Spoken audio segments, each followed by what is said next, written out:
Welcome to Car Shopping Questions and Answers. I'm your host, Brother Deshone, the Auto Advisor. And all I care about is making sure you pay less than everyone else for cars and never spend more than 30 minutes in a car dealership. That's been my mission. I spent 14 years in the car business. Now we do these live streams to make sure you have the strategies you need to save thousands of dollars, because there's only three prices you can pay with any car. Three prices: market value, above market value, or below market value. So all we talk about here is how to pay below market value, which leads to thousands and thousands of dollars in savings. And you can start typing your questions in and we will get to them one by one. So we appreciate you actually tuning in with us. Everything what I'll be talking about on this stream is out of my new digital book. It is called Cars from Home. That's a mindset. 7 steps to saving time, money, and avoiding dealerships. You can get a copy of it anytime over the next 30 minutes for 75% off. It's normally a $97 book. It's worth every penny. You can see it's 5 stars. You can Google it. But as part of my welcome offer, I want to give it to you for 75% off. So if you get to my TikTok bio before 30 minutes or my Instagram bio, click that website there, or the YouTube comments or the Facebook comments, you'll click a link that you can activate that 75% off and get your book for $24 instead of $97. But it's only for 30 minutes, so make sure you get there before 30 minutes is up. Okay, so we're going to start out with Mary's question, which is what to say if I'm asked to make a down payment. First thing you have to realize is down payments are not mandatory, and in all but 2 cases, they're unnecessary. So down payments, let's say you're looking at a car, it's $25,000. You want to buy it. The bank will lend as long as you have good credit, fair credit, good credit, great credit, 20% above what the car's value is.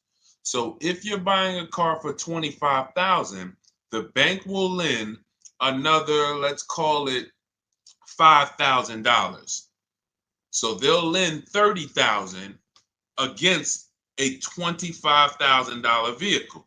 Now, what does that $30,000 entail? Well, let's say you want to put no money down and you want to buy the car and put your taxes in the loan. The bank will approve that.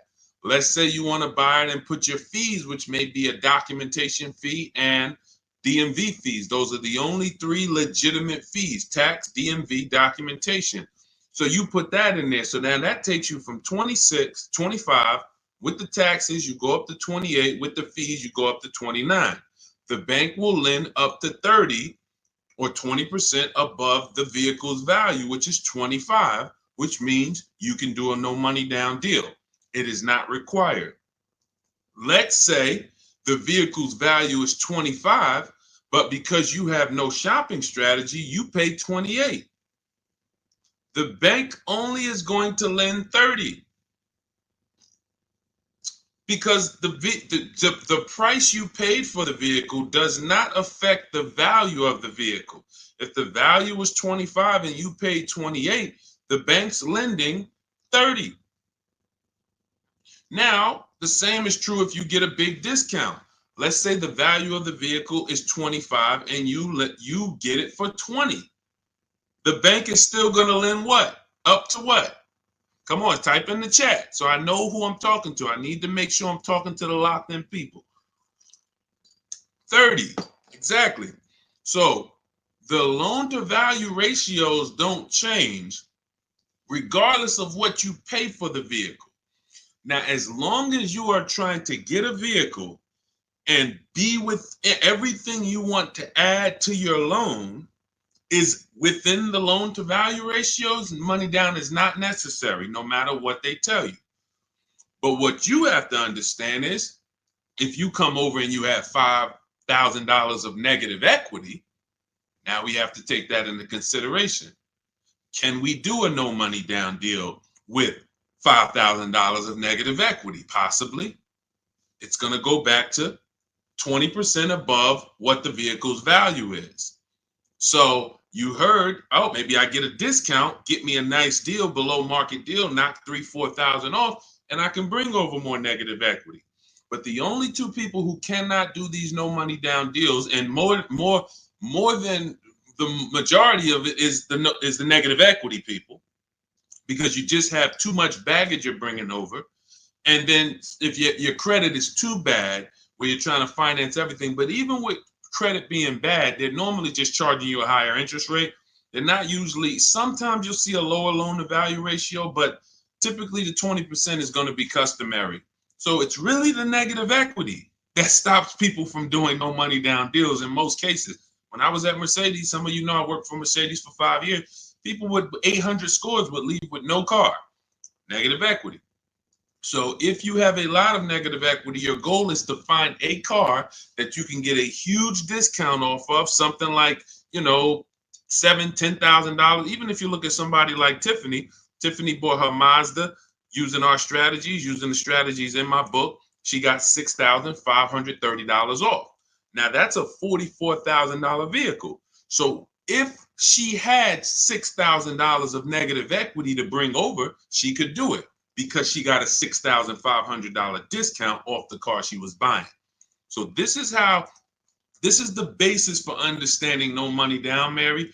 And a key is for you to understand you need to be shopping for the price of your vehicle. The vehicle you're going to buy, you should be shopping for that with an out the door price, not with a loan. So let's say you are like, I want to buy a Hyundai Elantra. You should target whatever Hyundai Elantra you want, get the equipment, and then get a bunch of offers to see who's going to give you the biggest discount, because they're not all the same. They're very different. This isn't the Apple store. You can go to the Apple store in California, the iPhone's the same as the one in Florida. You go to a Hyundai dealership in Bay Ridge, Brooklyn, it's an entirely different price from, Inglewood, New Jersey. A total different price than, Metuchen, New Jersey. They're all different. And that's what you have to understand. When you're shopping for your vehicle, you're shopping for the dealer who's going to sell you the car at the best price. You will handle your financing, your down payment, your interest rates in a separate process. You don't want to mix those two. Okay? That's a good start for you understanding that you should not be in a position where they're telling you make a down payment, unless you put yourself in that position. You follow what I just talked about over the last three minutes, then you should not be in that position. You should understand when a down payment is not necessary. And almost anyone can do these deals with no down payment. Go ahead, Dolan. Let's shoot the next one up. Keep typing your questions. We'll keep getting to them. What's up, Josh? Thank you for liking the video. I see you. Thank you, Bianca. Welcome to the people who are shared. Malik, 621, thank you for sharing. Shout out to the sharers. I see you. It does not go unnoticed. I appreciate everybody who shares, hit that share button, and sends this broadcast to some other people. I appreciate you. All right, AG, car shopping for a used Tesla X, how to save or haggle. There's two types of used car dealerships. When I worked at Mercedes, the first Mercedes-Benz dealership I worked at, big markups, wants to negotiate. Big markups. $7,000, $10,000 markups. Very exclusive cars in the particular case, but even if they didn't, they didn't have to have Mercedes. There's other dealerships that do this. They're going to leave themselves big markup, and then they're going to say, hey, let's negotiate. This is also for dealers who get a lot of traffic, walk-ins. They're either on a highway. They know that we're going to get 50 people on a Saturday to walk in. So they can charge, they put these prices up, and they're not trying to really sell them online. They're trying to sell them to the unsuspecting locals. Now, different dealership says, I'm only going to mark my cars up $1,500 because I want to sell a lot of them. This is an entirely different model, different mindset, different process. Where you will get in trouble is when you're talking to a dealer, or you're about to buy, you're trying to buy from a dealer that has the $1,500 markup, has already priced their car better than anyone, and you're trying to get $2,000 off because you think you're talking to the markup dealers. That's when you end up losing. So how do we know the difference? We use a process. In my book, I have a process called the multiple marketplace strategy, where we have all the marketplaces open where used cars are. If a used car is not on a website, you should not be talking about. You shouldn't be talking to anyone about it. If you can't find a vehicle on a website, a public marketplace, where every dealer wants to sell their cars, do not negotiate on these cars because they can make up prices. Let's say if it was on a website, it'd be 26. You come in, you're like, hey, I like that blue car. Hey, how much y'all asking for it? What's to stop them from saying, hey, yeah, it's not on the website yet. We're going to be asking 29. And then you're like, oh, that sounds kind of high. Well, what did you think? I'm trying to get to like 24. Now, meanwhile, if you'd have sold for 26, you probably would have, asked for, but because you think he's asking 29, now he could talk you down to 26 and you think you got a good deal.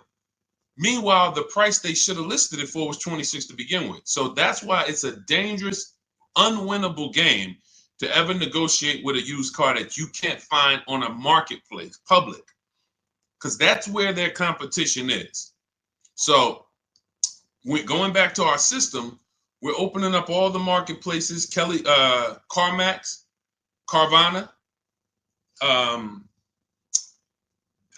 Driveway, eBay Motors, Cars.com, Auto Trader, Car Gurus, and Carfax. 8 marketplaces. Now, all of these marketplaces have different cars. And sometimes you will see a marketplace that has a car here for 34, but the same car is on another marketplace for 32 because they lowered the price.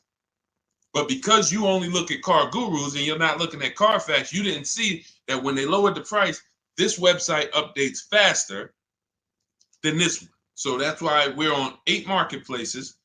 And then we're narrowing it down based on the first thing you need to do is look at assess the market, I call it. In my book, in my multiple marketplace strategy, this is called assessing the market. What's the low prices? What's the high prices? Where the low side at? Low side is around 22. Okay, I see that.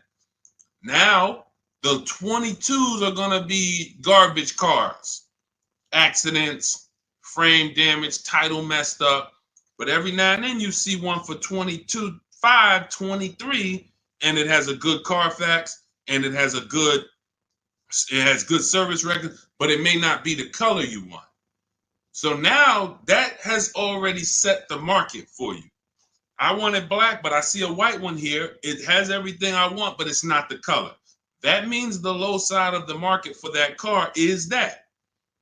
That's assessing the market. So now we're trying to find a vehicle there because, again, there's 3 prices that you can pay for any car. Market value, that's what negotiators pay. Above market value, that's what people who don't negotiate, can't negotiate, don't like negotiating pay. And then you got below market value, which is what people who use competitive bidding and put dealers against each other pay. Now, when we look at these low market, now we're trying to see, do we wait for a vehicle to pop up and can we screen down a couple vehicles to get to a top 3 or top 5 best choices? Once we do that, those are the vehicles, AJ, that we're going to see if we can make a final deal on, because they're already at the low side of the market. So what's going to happen? Either they're at the low side of the market and you're dealing with a dealer like the first Mercedes deal I worked up, meaning they're not going to sell the car for that price. They're going to try to mark up prep fees and marketing fees and all types of bogus fees, but they want you to come in first. They're not going to put that online. They want people to come in and say, hey, I saw this car. And then by the time, who's ever sat down, be honest, if you've ever sat down, you came to look at a car, they were asking like 22. But by the time everything got added up, they slapped like $7,000 more on it. Warranties, all types of stuff. And you're like, wait, who's had that happen? Type me if that's happened. And I need you to dialogue. Listen, I'm talking to the locked in people. Right, I see you, Josh, 100%. Okay, so this is a tactic. Look, absolutely. So this has happened to Judy, a lot of people. This is a strategy. It didn't happen by accident. They're purposely depending on people coming in, not calling in advance, and then they want to negotiate with them. Goes back to the first deal I said about the first deal I worked at. They want to negotiate. So the prices are so now that's what we verify. That's what we're only calling those top 3 to 5 dealers and saying, hey, besides besides the price here online, what fees do you charge? Once they say, oh no, tax, title, fee, doc, all right, now we know our last step is we need to get the original window sticker price so we can find out the true discount. Because we need to know, AJ, if we're dealing with a dealer who has the markup or not. And we never ask them for a discount over the phone. We go there because you got to understand I'm telling you how dealers operate because I've been inside. Every dealer who puts a used car on a website, we use a tool called V-Auto. It tells us where the vehicle we have priced at, where it ranks in the pricing. It'll tell us if we're in the top 3 best prices within 50 miles. It tells us that. So when you ask them for, hey, can you take off $2,000, $1,000 over the phone, especially if the car just got there, they're going to say, nah, listen, you can come in, we can see, but the car just got here. What we do is we drive there. We already know it's the best price on the market. So either way, we're coming home with a car. Unless it just doesn't drive well or something like that. Every now and then that happens. But usually when we leave and we know we've done our assessment from home, we're going to make that deal. That's how I did with my Infinity truck. I just had to test drive it, lock the deal up. When we do that, that's all we're doing when we get there. And we already know. Now, what we'll do, we'll ask them, hey, could you take off another $1,000? If they have it, they'll do it. If they don't, they might say, listen, we don't have it. The car just got here. I only got the car marked up. You see, we know they're telling the truth because we've done the research online. So now you know if you're programmed to only, hey, if I don't get 2,000 off, 3,000 off, then I can't buy it. And you're going to miss the dealers who want to, they literally put their cars online. They want them going in 24, 48 hours. They make sure they're the best price and they sell lots of used cars. You go in there trying to get 2,000, 3,000 off from them, you're missing opportunities. That's how it goes. Okay, this is all, that's all part of my multiple marketplace strategy. It's in my new digital book. It's called Cars from Home, 7 Steps to Saving Time, Money, and Avoiding Dealerships. As part of my welcome offer, you can get your copy for 75% off, but it's only for 30 minutes. So you go to my TikTok bio or my Instagram bio, the YouTube comments, or the Facebook comments. You won't pay the normal $97 price, but it's only for 30 minutes. And then you'll have everything we'll be talking about on the stream step by step. Go ahead, Dolan. Next question.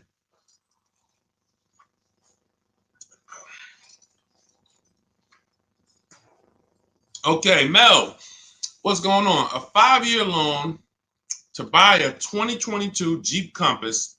Is it good to trade in for a lease now? So this sounds like, Mel, you figured out you should be leasing, not buying. And now you're like, should I make that move now? In my book, step 1 is the leasing versus buying question, because this is the foundation of your car deal. You need to know how you're going to beat depreciation.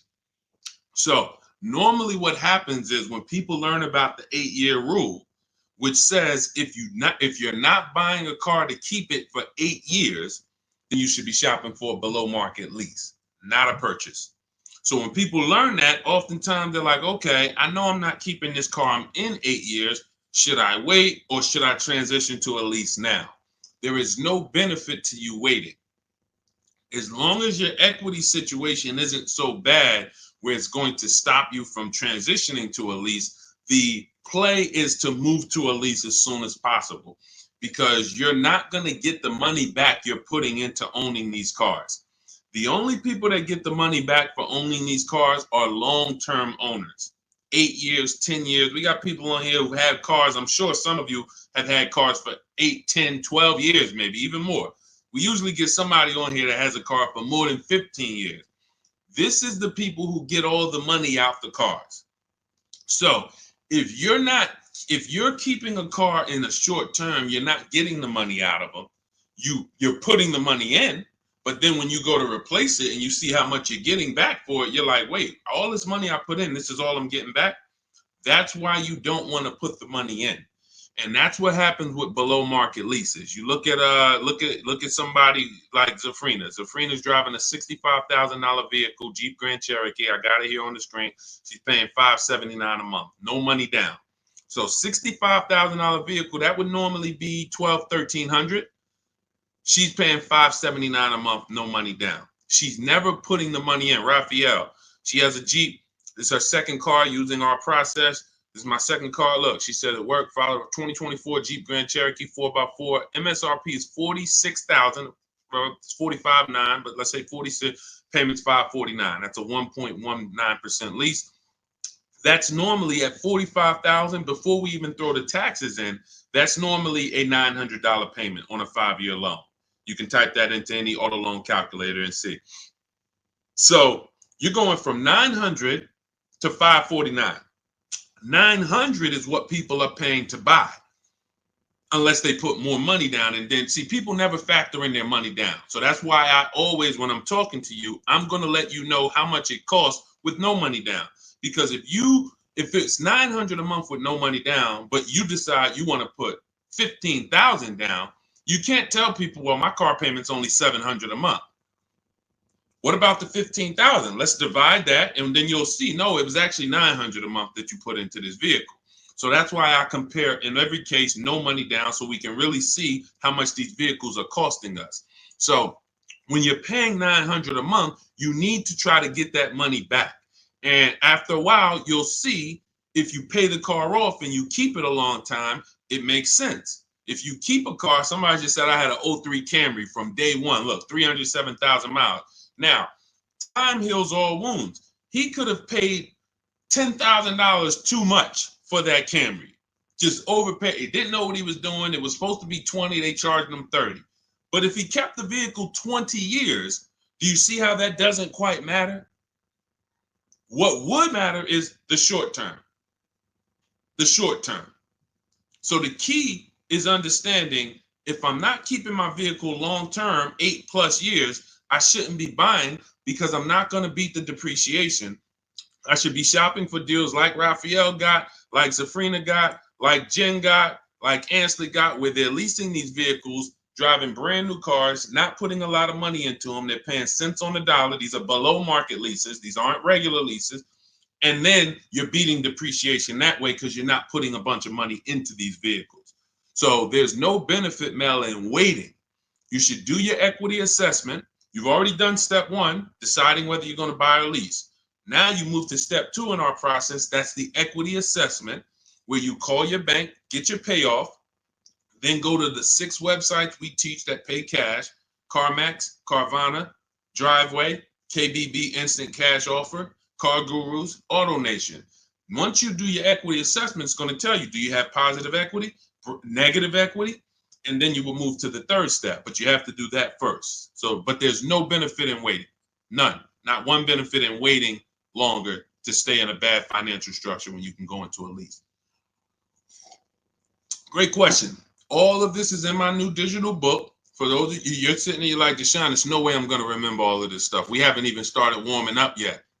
You can grab my digital book. It's called Cars from Home, 7 Steps to Saving Time, Money, and Avoiding Dealerships. It has everything in there step by step, leasing step by step, purchasing new cars step by step, purchasing used cars step by step, making banks bid for your loan step by step. And you can get it for 75% off as part of my welcome offer in my TikTok bio or my Instagram bio. Click the website there, and or YouTube comments or your Facebook comments, and you can get it for 75% off, which will be $24 instead of the $97. But it's only for 30 minutes. Once 30 minutes expires, the welcome offer does go away. And $97 is still a great price for what you're going to get, but $24 is better. Okay, go ahead, Dolan. Next question. Just got the book the other day. Awesome, Mel. And I see you already made the decision about the step one, which is great. Just move to the equity assessment and just keep checking off the steps. Just trust the process. You're going to be just fine. Thoughts on leasing versus financing? Well, T, this is exactly what we just spoke about. I have a very clear rule. It's called the 8-year rule. where it says if you're not buying your vehicle to keep 8 years, you should be leasing. And not just getting any lease, you need to get a below market lease, because some people will tell you leasing, this is when you know it's bad. When a dealer tells you leasing is the same price as buying, you're dealing with an 80% dealer, which means they are going to charge you a lot of money. And that lot of money is trying to discourage you from leasing, but that's not what a lease deal would be if you shopped around. So look at Ansley. Ansley has a 2024 Infiniti QX60. It's a $58,000 vehicle. He got it for $554 a month.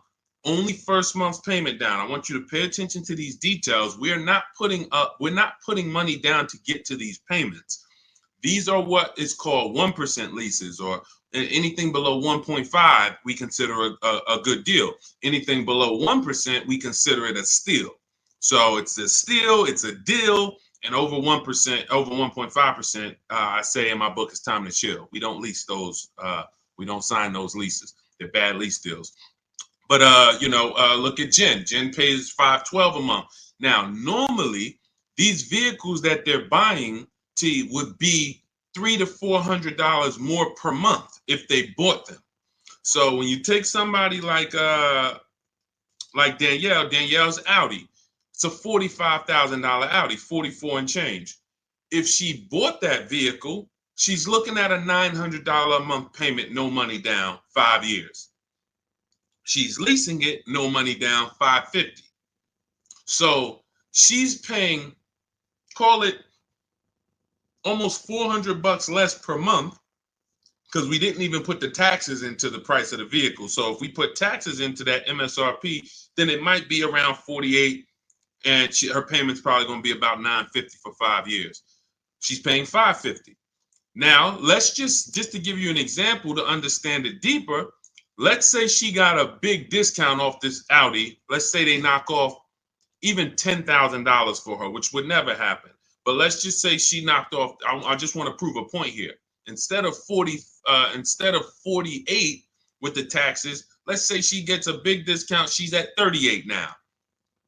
How much is the payment on $38,000? Some of you know every $5,000, and that's going to be a little, roundabout math for you to do. Every $5,000 is about how much per month? Let's talk to the people who know this. Every $5,000 on a car loan that you look at every $5,000 is about how much per month? Not 1,000, Mel. I think you typed an extra zero by accident. Yes. $100. Yes, $100.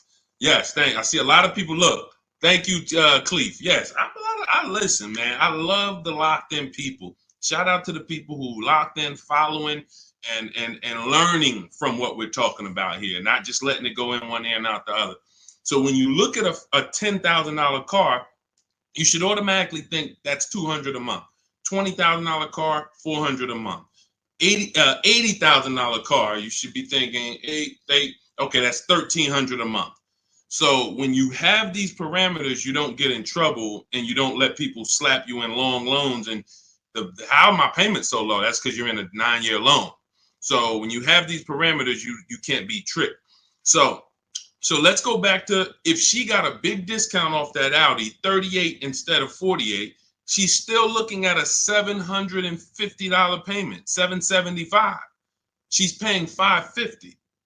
So that is an example of how it's nowhere close. Even with the biggest discount you would get off of a brand new car, a below market lease is still so much lower from an investment standpoint, from what's coming out of your household.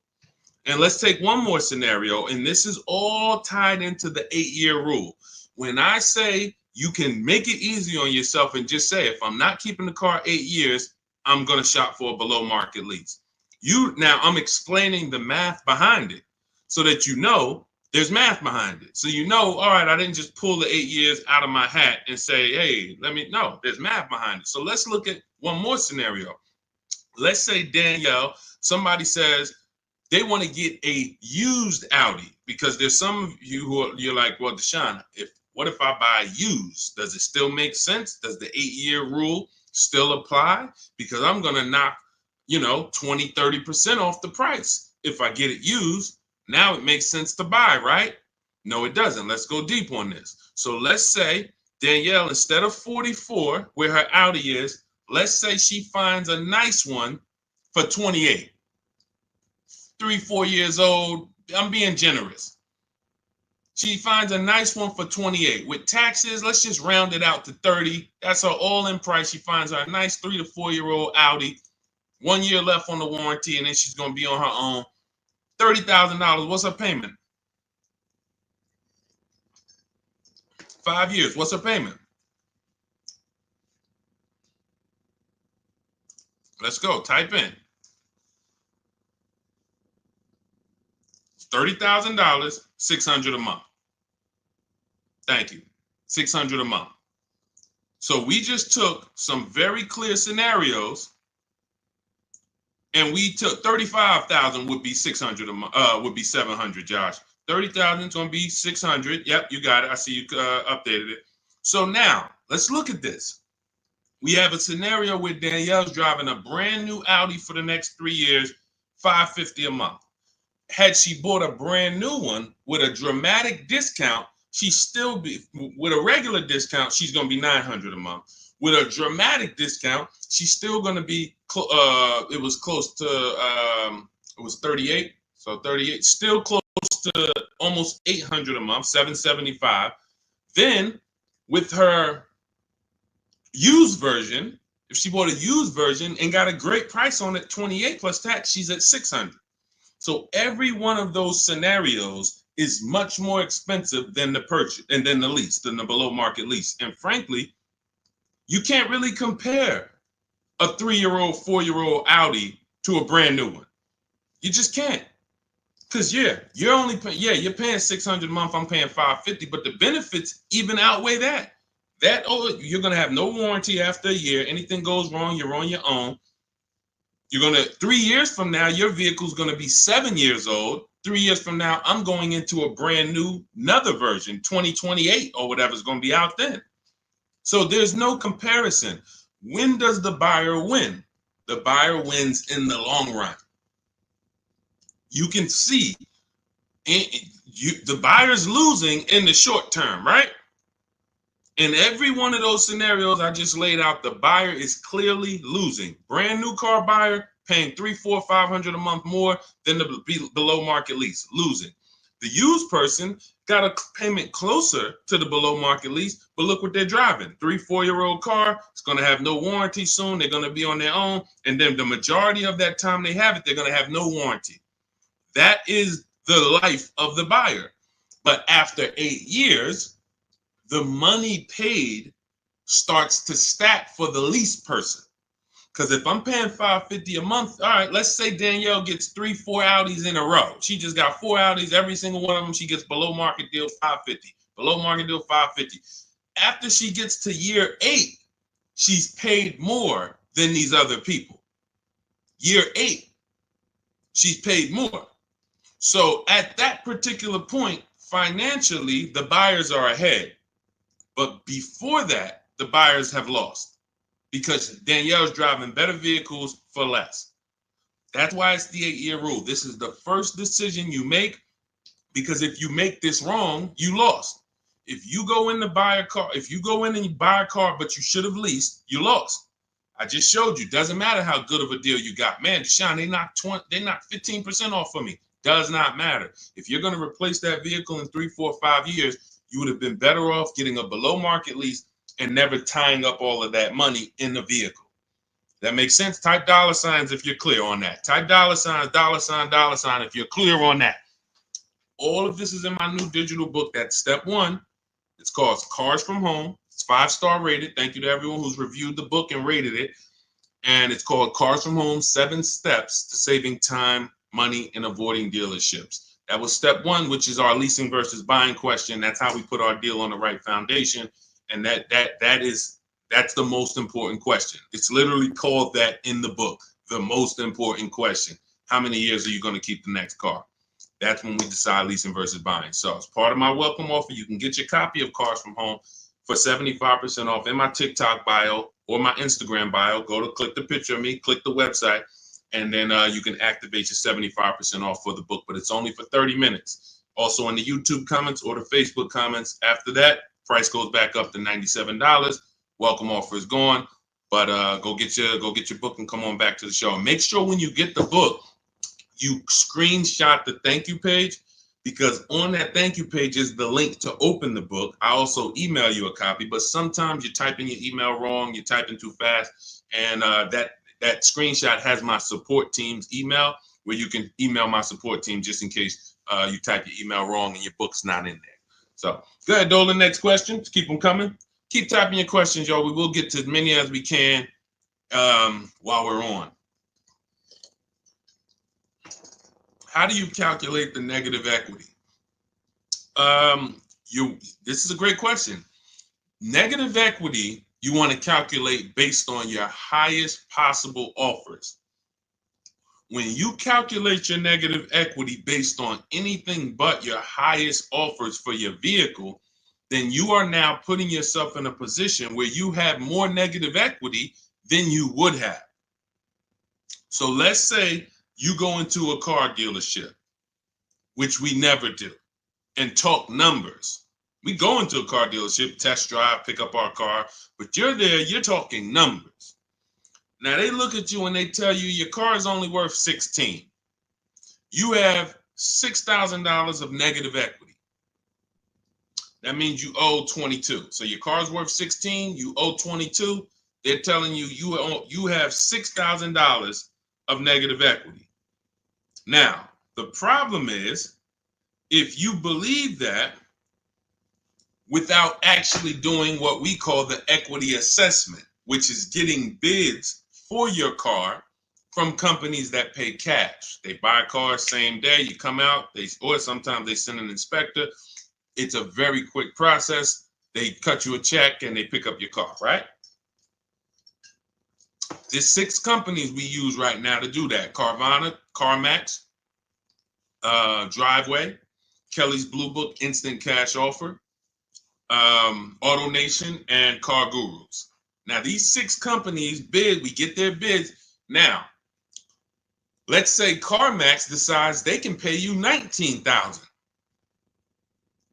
You owe 22. How much negative equity do you have now? The dealer, your car was only worth 16 to them, but to CarMax, it's worth 19. So instead of 6,000 negative equity, you only got 3,000. But if you didn't get the highest offers for your vehicle, your negative equity is going to appear larger. It's going to be larger. And it's not because it should have been. It's because you didn't employ strategies to maximize your vehicle's value by putting it on the open market. You wanted to do a quick deal and you took less money than you could have gotten trading in a car. We don't do that. So, Mary, we do the equity assessment. That's going to tell us right then and there how much negative equity we have or how much positive equity we have. It takes 15, 20 minutes to do. Just go to those 6 sites. That's in my book, step by step. That's step 2, the equity assessment. Once we actually decide whether we're going to buy or lease, that's step 1. Now we move to step 2, which is the equity assessment. We don't move forward until we found out what our equity position is. Okay, does that make sense? All right, go ahead, Dolan. Next question. And some of you are going to find out that you have more equity than you thought, and you don't have to wait to sell your car. So, I've had people who thought they had to wait until the car was paid off. If you ever, you might have thought, Sean, I thought I had to have my title to sell a car. No, you don't. You can sell a car you still have a loan on. Absolutely. And the reason I know this, people think this way, because when I was at the dealership, people would walk into the dealership. I get a guy who's like, hey, is that the new version there? That's the 2020 whatever. I'm like, yeah, that's the one just came out. He's like, all right, I got 3 more payments left, and then I'm gonna come see you for that. I'm like, what? Hold on, let me talk to you. Because someone told him, and it could have been based on 30 years ago. Maybe there was a time when you couldn't sell a vehicle without paying it off and having the title. I don't know. But in this particular case, it makes no sense to run a race, pay off a car, and then turn around and go get another car. You should be leasing. Because that's one of the downfalls of leasing is you always have a payment. Now, there's benefits there, but if you are buying and you always have a payment, because literally as soon as you pay off your car, you go get another car, and then you go get another car, and you always have a payment, you've never reached the reward stage of buying. So, IG, how would you know a car is below market value? Who to believe? CarMax? No, this is not. We don't believe companies. You know a car is below market value by looking at the market and getting multiple offers. There is no quick, oh, let me plug this in and this tells me this. We don't trust anyone. There's no trusting or believing anyone. You want to assess the market. If I'm looking at a bunch of used cars and I'm looking at, okay, 2020 to 2022 Honda Civics, I can see what the low side of the market is. They're at 19. I can see the middle of the market is about 23. Then I can see these all of my other ones, they high. I need to know where the low side of the market is. If I'm leasing, everything we do with buying, if we're buying a new car or we're leasing, we use a strategy in my book called the 25 to 5. We connect with 25 dealers online. We're going to get 5 offers. This is for new cars and leases. Assessing the market for these cars comes through multiple offers. So when I look at, let me give you an example. I'll use an example like Teddy. So Teddy gets multiple offers. How does he know that his BMW deal is a below market deal? Says here, look, the post is a bit wordy, but I'm too pumped. I will never lease another vehicle any other way. From start to finish, this deal took 6 days. Connected with 25 dealers online. We do this in 20 minutes. I'll show you in my book how to do this in 20 minutes. 4 nearby states. He's on the Indiana border. I received 10 offers.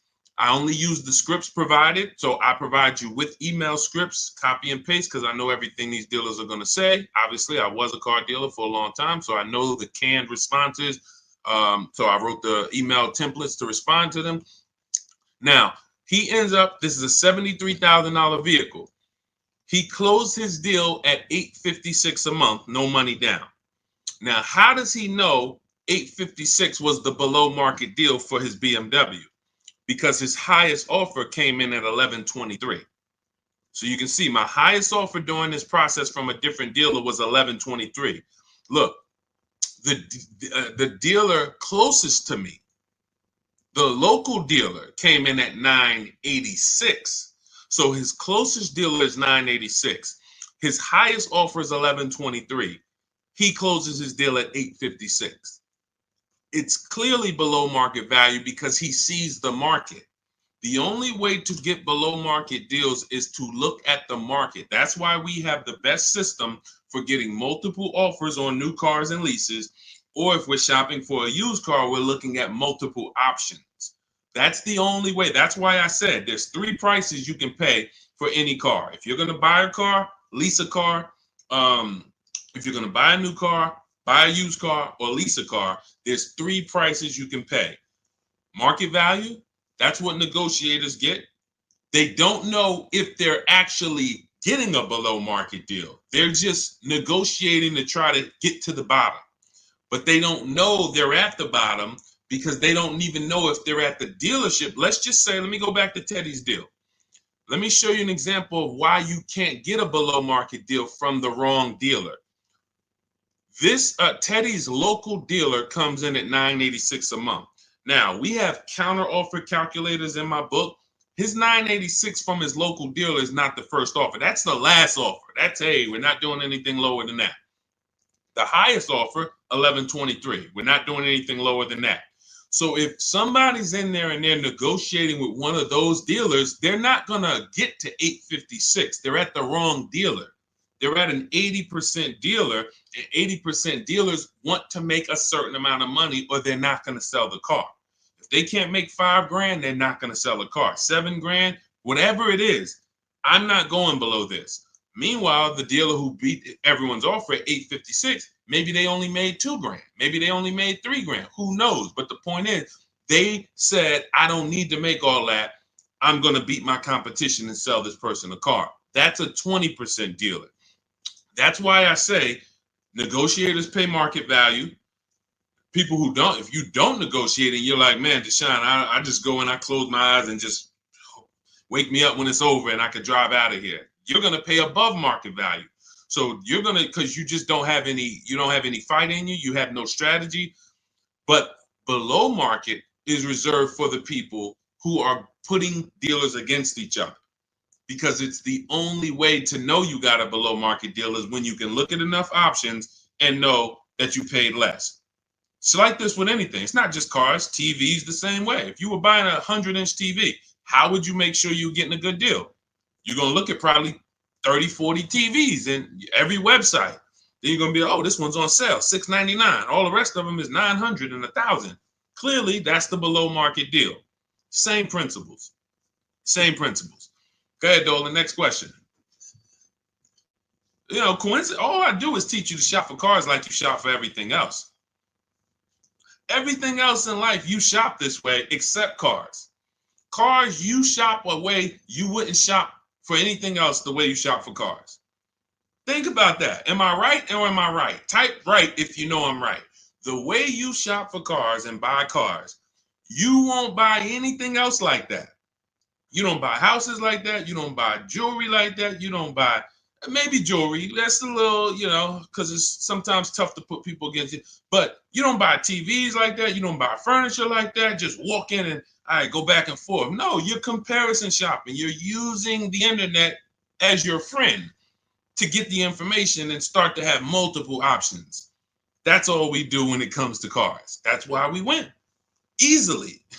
It's no struggle when you're using the internet to put people against each other. The struggle is going in and battling and begging someone to take money off when you're already about to spend 30, 40 grand with them. Imagine that. You're about to make a $40,000 transaction and you're just begging, come on, can you take off another 500? Just $40,000. All right. Best SUV to buy. This is all subjective. If you want to look at ratings, feel free to do that. I don't recommend cars because it's just too subjective. There's over 40 car companies. All of them have vehicles in every size category: compact, midsize, large, 3 rows. So there's so many categories. The key is this: find one you like based on looks. I like the look of that.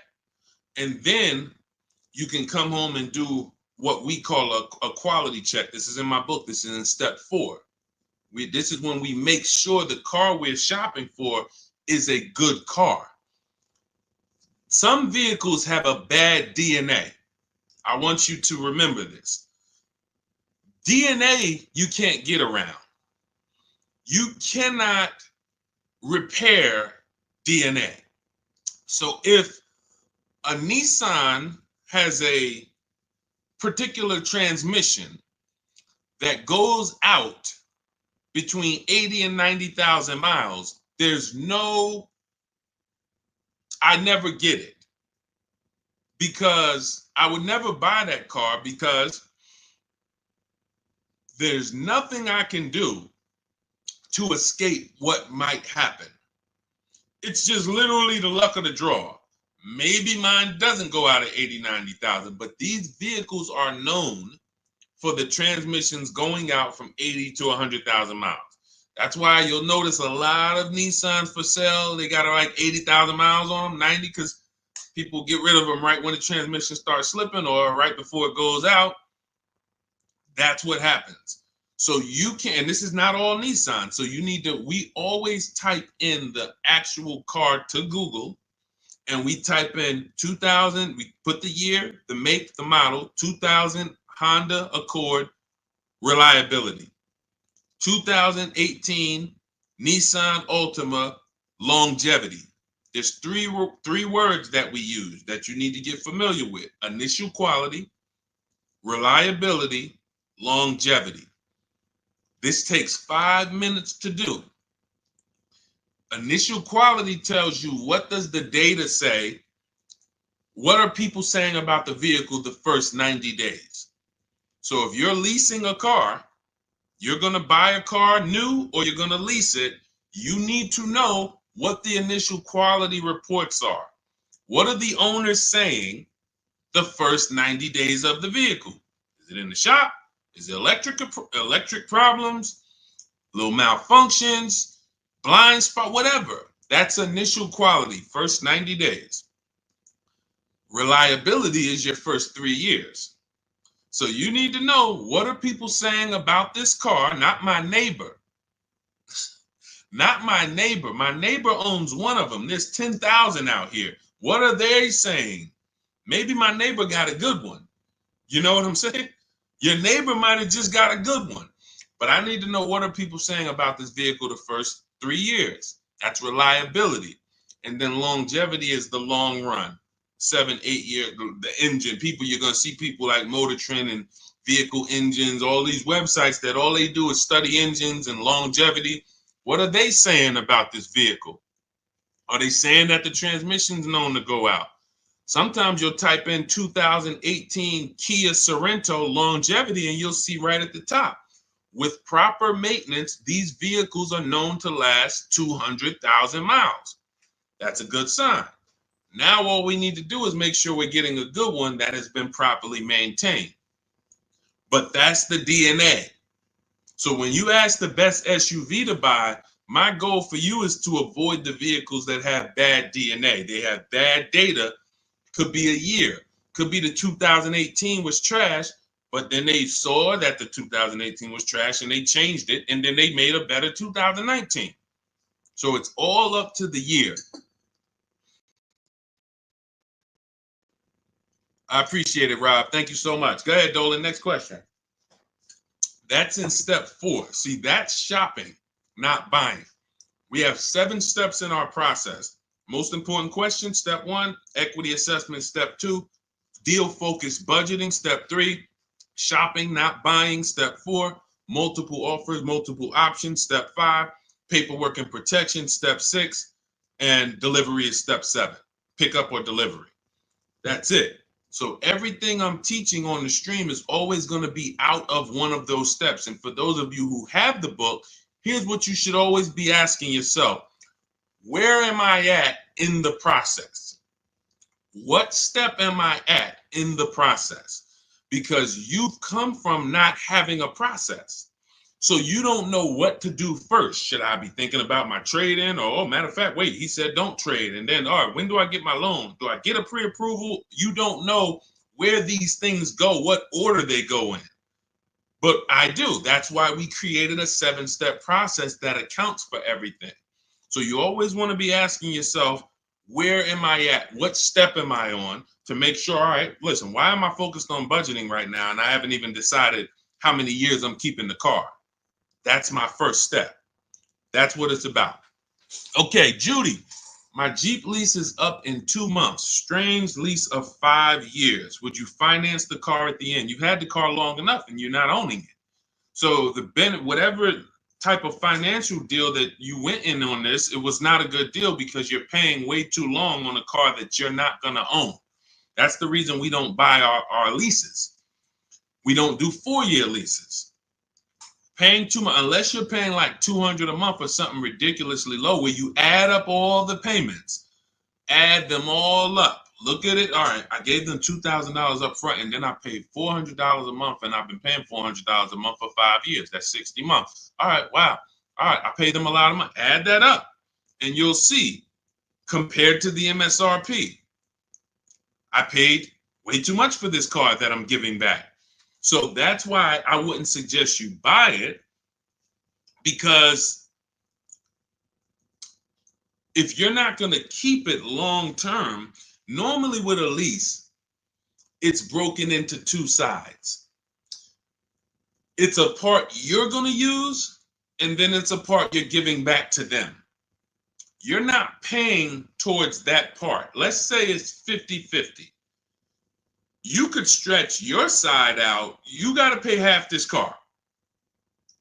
You could stretch that out for 4 years or 5 years. But it has nothing to do with that back end. You're still going to owe. If you want to buy this thing, you still got that other half. So I don't know what your lease deal is, but if it's structured like a normal lease, you've just broken down your side.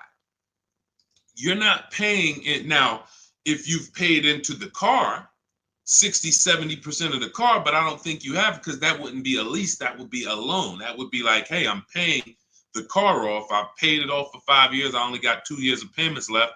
I should only owe a small amount. If that was the case, then that's different. But on a lease, if you just took a 5-year lease, then you're paying your half. You're not paying towards the back. So you might have a very, very low payment, but you're not actually building, you're not paying towards the car. You're only paying towards the half you're going to use. So in that particular case, I would give the car back. Now, again, I don't know the exact details, but that just doesn't, but here's the benefit of leasing is cents on the dollar. Look at somebody who has a Jeep. You can see here, Raphael got her Jeep. It's a $46,000 Jeep. She's paying $549 a month, no money down. So she's putting into this car $549. Let me do some math. This is why when we get away from these structures, it doesn't make sense anymore. $549 times 36, that's $19,700. Now, going back to her deal, the vehicle itself is $45,900 plus tax and fees. She's going to pay $19,000 over 3 years. That's less than what the vehicle would normally depreciate. So her vehicle that's 46 minus 19, about 27 is what's left, not to mention her tax. This is why you have to be judging the lease deal. Leasing is all about, I need a low payment and I need to pay less than I would have tying up all of this money. So once we get into these long leases, we've defeated the purpose. We've defeated the purpose of leasing. So I wouldn't finance the car at the end, Judy, unless you look at your deal and you can see that you only owe like another 10 grand or something, or 12 grand. Then okay, maybe you do pick it up on the back end, but then you should have equity, because if it's going like a normal loan and you've been paying for 5 years, you should do your equity assessment. You have equity, but if you're in a 5-year lease, you won't have equity. All right, that's a strange structure for sure, like you said, and never do it again. Unless I'm wrong about it, that's just not something that you want to do again. And hopefully you had a super low payment and you just kept the payment low for 5 years. But again, you're in the same car. There's no warranty. It's just, let's do something different. There's much better ways to benefit financially and drive, nice vehicles. Yep, you got it, Elaine. Thank you. Thanks for always tapping in. I always see your comments on my videos. I appreciate it. Go ahead, Dolan. Next question. Okay. Rita, what have you heard about the 2024-2025 Nissan Kicks? I would look at what we said over the last 7-8 minutes when we're checking the DNA of a vehicle. I ran down how we check reliability, initial quality, and longevity, and I would let it go from there. I don't give my opinions on cars. Now, what I do is I'm preparing these top 5 reports. So that's something we want to launch big in the next 2-3 weeks. We want to start giving you, based on the data, what are the top 5 worst SUVs, compact SUVs? What are the top 5 worst luxury cars? What are the top 5 best compact luxury cars? So we want to give you those things based on data, but that's not my opinion. You don't want to take someone's opinion on a car. You want to go where the data goes, because the data polls tens of thousands of people who have the car, and they report, this is what people are saying. This is what most people are saying. And that's all we want to focus on. But what I do, Rita, is go back into the YouTube video, rewind about 7-8 minutes. You'll hear my whole layout of how we check reliability, dependability, initial quality, longevity, how we check the DNA. That's checking the DNA of the car. And that's what's super important. You don't want to end up with a car that's in the shop every 3 months. I could teach you to pay less than everyone. Yeah, all right, you use the strategies, you paid less than everyone. But what does it matter if you have a car that's now, every time you go out, check engine lights on, every 3 months, check engine light. What is this? So make sure you do that. Okay, and this is all in my new digital book, Cars from Home, 7 Steps to Saving Time, Money, and Avoiding Dealerships. We're talking about a piece of step 4, which is shopping, not buying. The reason it's called shopping, not buying, is because shopping is deciding what you want. Now, you're not taking enough time to do that. You are letting people rush you in a lot of cases. And now, once we decide what we want, it only takes us 90 minutes to get it. You saw what Ansley said. He got his deal, Teddy, 6 days. I got my below market deal. Ansley, he got his Infinity truck. Look, he said, I started the process Saturday. I accepted a deal Monday. It's quick. By the time we hit the market, we are seeing below market deals like that. So it's not even a matter of needing a month or 2 or 3 to be able to do this. Now, if you have time, you can watch the market, because deals change every month. So you can watch the market and see, okay, let's see the lease deals next month. Let's see where the used car price is going next month. Are they going down, up? So if you have time, that's a benefit. But even if you have a week, you can still get a below market deal. So that's step 4, shopping, not buying, deciding what you want. And when you do this the way I'm teaching you, you'll never worry about getting a car and then 3 months later you're like, man, I don't like this car. I need to replace it, which is a loss, because you're going to lose money, because you already depreciated the car. Now you're trying to replace it. So you're going to lose probably 15% of the value, whatever you paid for it. So we don't want to do that. You want to take the time to shop. You want to choose your vehicles wisely, test drive them, and you want to enjoy the process. And you will enjoy the process when you stop mixing buying with shopping. Let me say that again for those in the back. You will enjoy the shopping process, which is deciding what you want, when you stop mixing that with buying. Hey, Charlie, we're going out this weekend. You and your mother, we're going to go test drive some cars. We're going to go see the Nissan. Then we're going to go to the Chevy dealership. And I want you to sit in the back, and I want you to make sure that you can get all your football equipment back there. We're going to look at like 3 different vehicles. Oh, that sounds good. That sounds good. Now you're at the first dealership. You see it. Okay. All right. What do you think, Charlie? This is nice. But yeah, this is nice, Dad. I like it. Let's go see some other ones. Next thing you know, the salesman says, hey, well, we got a sale today. So 1-day sale. Oh, now you're sitting down. Now you're sitting down. What are you talking? Well, Dad, what's going on? I thought we were going to the other dealerships. Yeah, son, hold on. Me and Daddy and Mom, we're working a deal here. Next thing you know, you're buying, not shopping anymore. And this is how you leave money on the table. Don't shop competitors. This is a tactic. Call them the showroom shackles. They want you to sit down. Just picture. Remember this. Every time you sit down at a dealership, just picture shackles coming out of the armrest of the chair, and because isn't it like that when you try to get up? Doesn't it feel like you're shackled? When you try to get up, hey, some of you can't even get your keys back. Hey, where my keys? Hey, you got my license? Hey, who has my driver's license? Hey, did you give me back my license? So this is a tactic. So once you understand, we avoid all of this. We never talk numbers in the dealership. When we're there to shop, which is decide what we want, test drive, go home.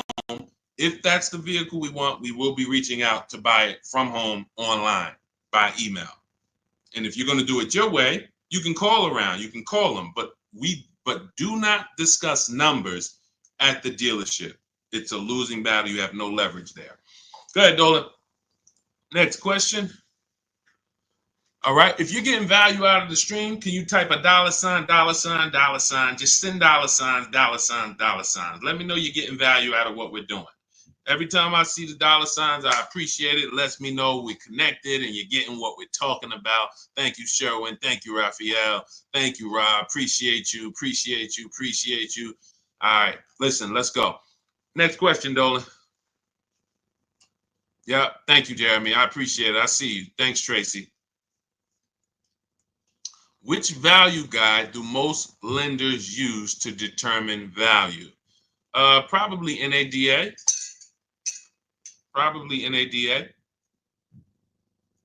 But you should be shopping for below market deals. You could, if most people are paying 25 and the bank's using 25 as the value of the car, I don't want to pay 25. Why do I want to pay what everyone else is paying? So using the strategies we're discussing, multiple offers, low market, everything we're doing, you're in a scenario where when you pull up to someone with the same car, you've paid 2, 3, 4,000 less than them if they got market value. If they paid above market value, you might have paid 6,000 less than them. And this happens. Unfortunately, it happens sometime at one dealership. I remember I was at a Mercedes dealership and a customer comes in, he's going nuts. He's like, hey, I got an E-Class. Me and my neighbor, we go out to dinner the other night. We got the same car. I'm paying $200 more than him a month. He was pissed off. Now, how does that happen? One person paid above market value. Maybe the other person paid below market value or market value, but it's a $200 spread. Same vehicle.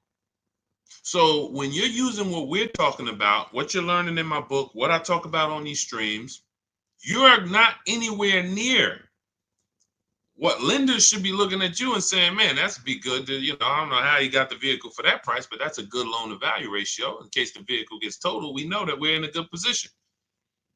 We know, rather than, hey, this guy has a vehicle, it's worth 27, but he bought it for 28.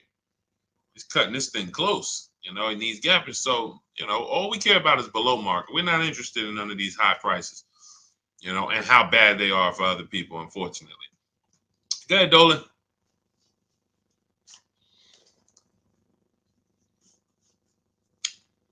For Countess, does it matter what type of vehicle you lease? Well, every vehicle has a different lease program attached to it. So every trim level has a different lease program attached to it. So a Mazda 3 Sport has a different lease program than a Mazda 3 Touring in many cases. Has a different lease program than a Mazda 3 Grand Touring. So every vehicle is different. Here's how I look at leasing, and here's how I want you to look at it if you want to talk value and money saving. You're looking for the car that you could drive the highest MSRP car for the lowest price. So my first lease was a Pontiac G6 $256 a month. It was like a $20,000 car, 2006. I paid a little more for it because I didn't have the credit. I had never financed a car. So I had to pay, I think I got tier 3 through my dealership. It was like maybe $40, maybe $30-something more per month that I had to pay. But my next lease was when I was at Mercedes, I leased an Infiniti that was next door. It was like a $32,000 car, $325 a month. It was an Infiniti G25. And then maybe a $35,000 car, G25. Then I leased a Q50, which was a $45,000 car, $345. Then I leased another Q50 because this was my wife's car, $365. And then I leased myself a Jeep Grand Cherokee 2018, $330, $35,000 truck, $330 a month. These are all under 1%. You take the monthly payment, divide it into the total MSRP. If it's under 1%, this is a steal. Incredible value. You're driving very expensive vehicles for very, very low payment. So, and then the last Infiniti that I got that I leased was we had 3 Q50s that my wife drove. And the last one was $365. So it kept going up by $20. Every time it would go up by $20. We had 3 Q50s. These were $44,000 vehicles. So that's how I approach leasing. Now, I might look at another vehicle, the same $45,000, but the lease program is not as aggressive. Once I shop my offers, maybe I'm at $500 because it's a different lease program.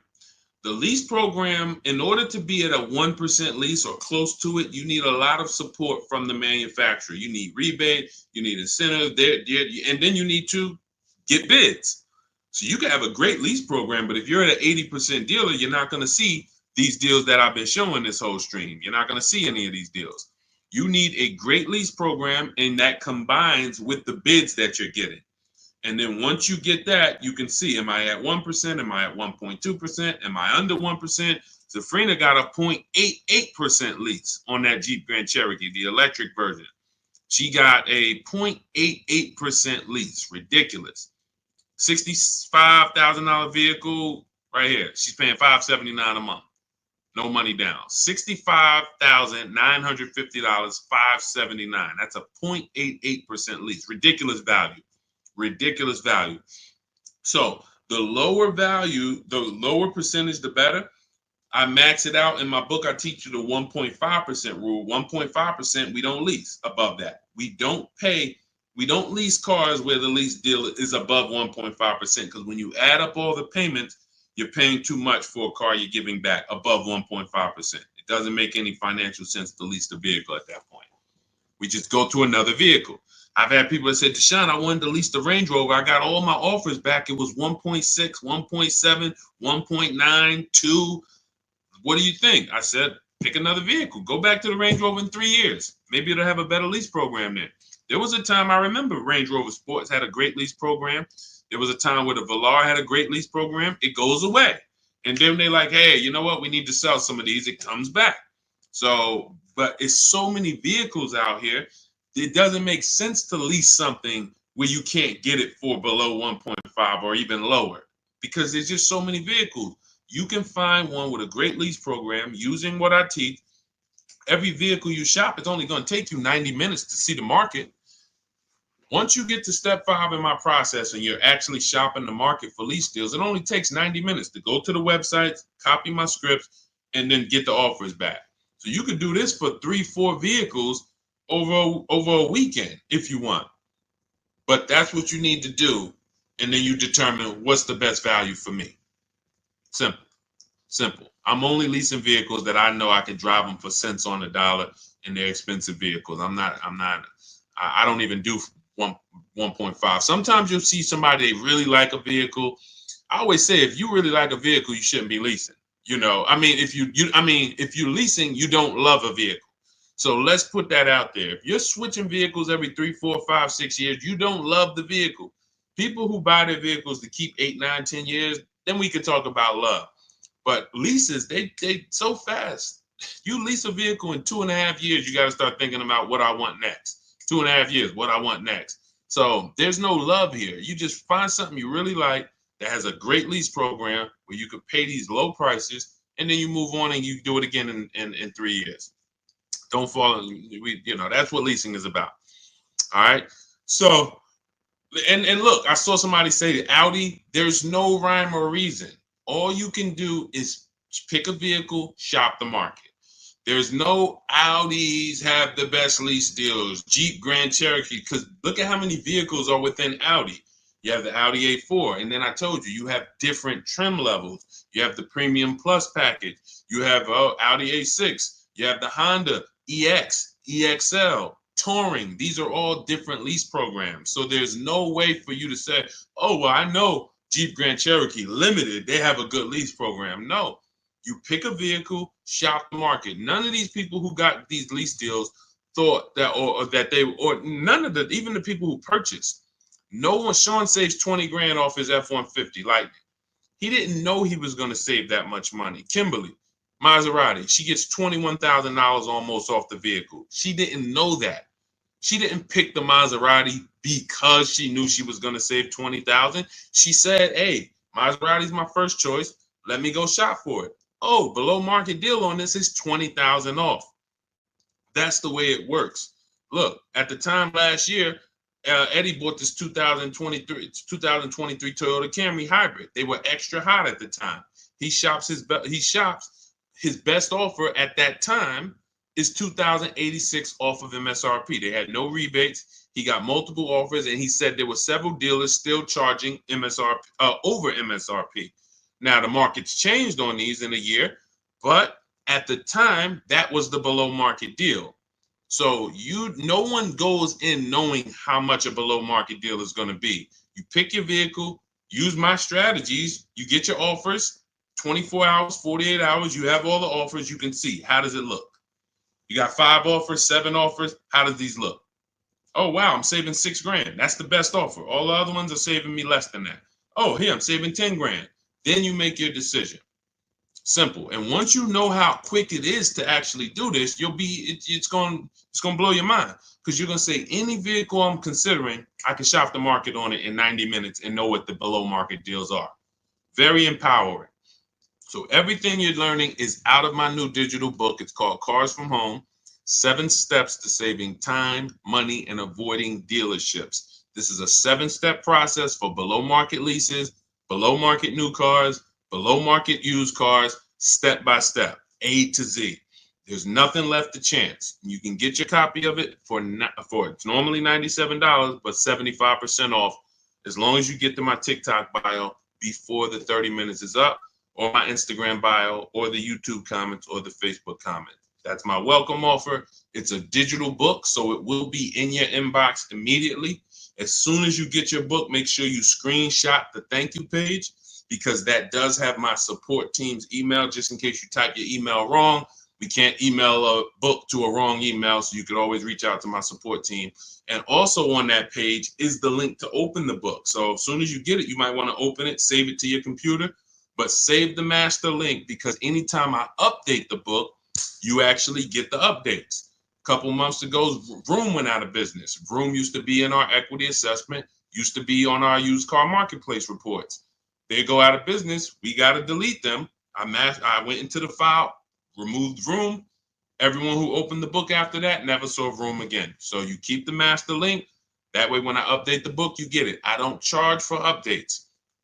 I want you to win. That's why I'm giving you the welcome offer, where you could even get it for $24 instead of $97. But even if you miss the 30 minutes, you should go and get your copy for $97, because what you're going to benefit from is going to be 10 times worth what you paid for it.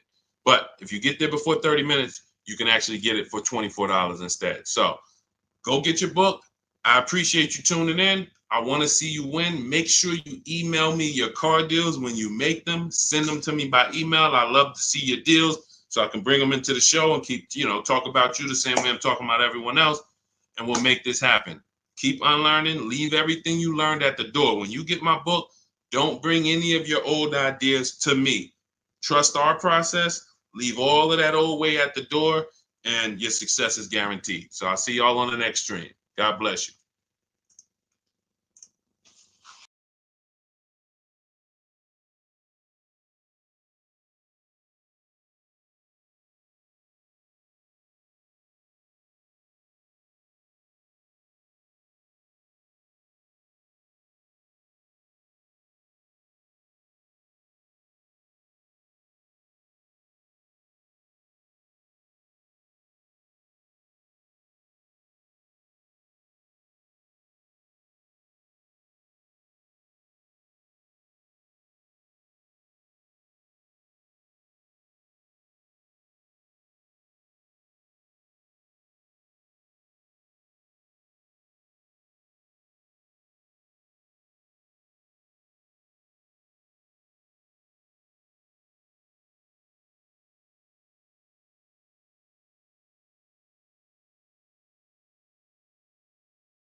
Poland's in the back.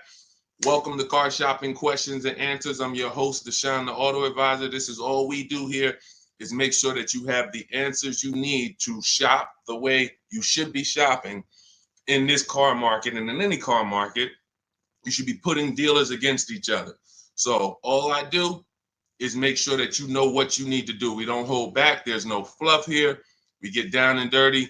And but I do want you to lock in. If you have a notepad, you're going to want to take notes. You're going to want to watch this recording, because we're going to be going over some stuff you've never heard before. Pretty much everything we talk about here is stuff you've never heard, you've never done, and that's okay. That's why we represent unlearn, relearn. All right, we got to unlearn the old way Everything on the show is sponsored by my new digital book, Cars from Home. Thank God it's 5-star rated. Thanks to everyone who's reviewed it. You can get your copy for 75% off in my TikTok bio, in my Instagram bio, in the YouTube comments, or in the Facebook comments over the next 30 minutes. You got 30 minutes to get 75% off, and that book will be in your inbox in 5 minutes. You'll have everything we're going to talk about on the stream and more. All right, so let's get started with the first question. What's a good mileage on a decent first car? Well, you want to look at mileage per year.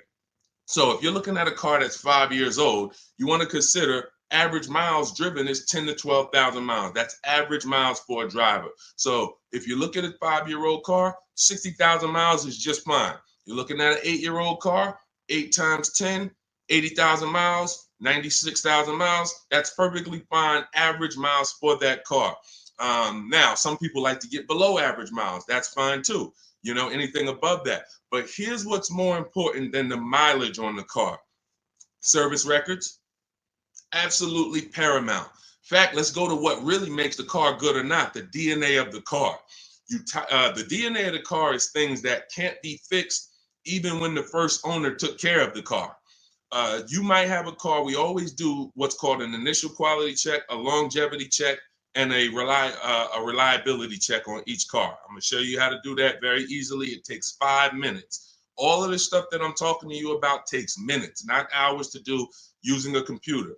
So when you said the DNA of a car, that's something that can't be controlled because they made it that way. So if you look at a car and it has bad electric issues, that's in the DNA of the car. Doesn't matter if it was taken care of, doesn't matter if they serviced it.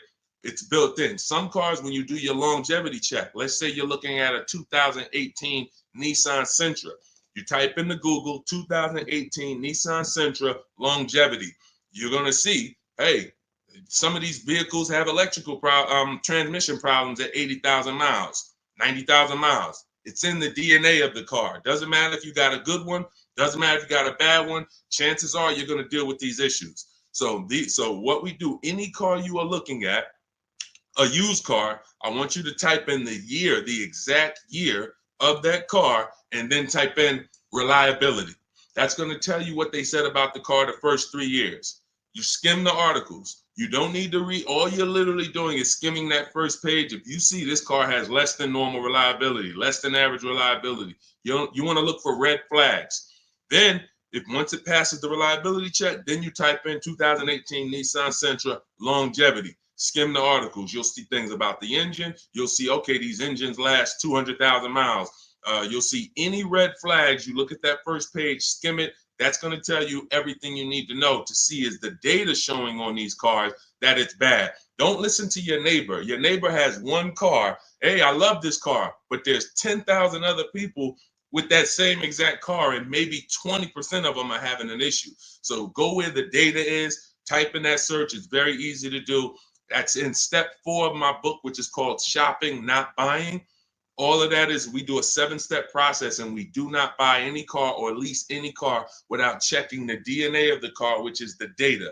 That's more important than the mileage on a used car. Great question. Let's go. Keep typing your questions. We'll get the next one. All right, we'll get the next question. All right, let's go. Is it better to say I have a trade-in or not? Great question. We don't use the word trade-in. That's actually a curse word here, because I'm going to tell you this. If you had this phone, will you get more money? I want everybody to lock in. Stay close to your keyboards. We're going to go through as many questions as possible. If I had this phone and I wanted to sell it online, would I get more money selling it online, or would I get more money trading it in for another phone? Type into the comments. Would I get more money for this phone selling it on the open market or trading it? Sell or trade? Thank you. Sell. Okay, shout out to the people that are locked in. So that's a good indicator of why trading does not get you the most money. Trading is a convenience thing. Now, we used to have to sell our cars privately if we wanted to get more money. Used to have to list them on Facebook Marketplace, have a bunch of people come by your house.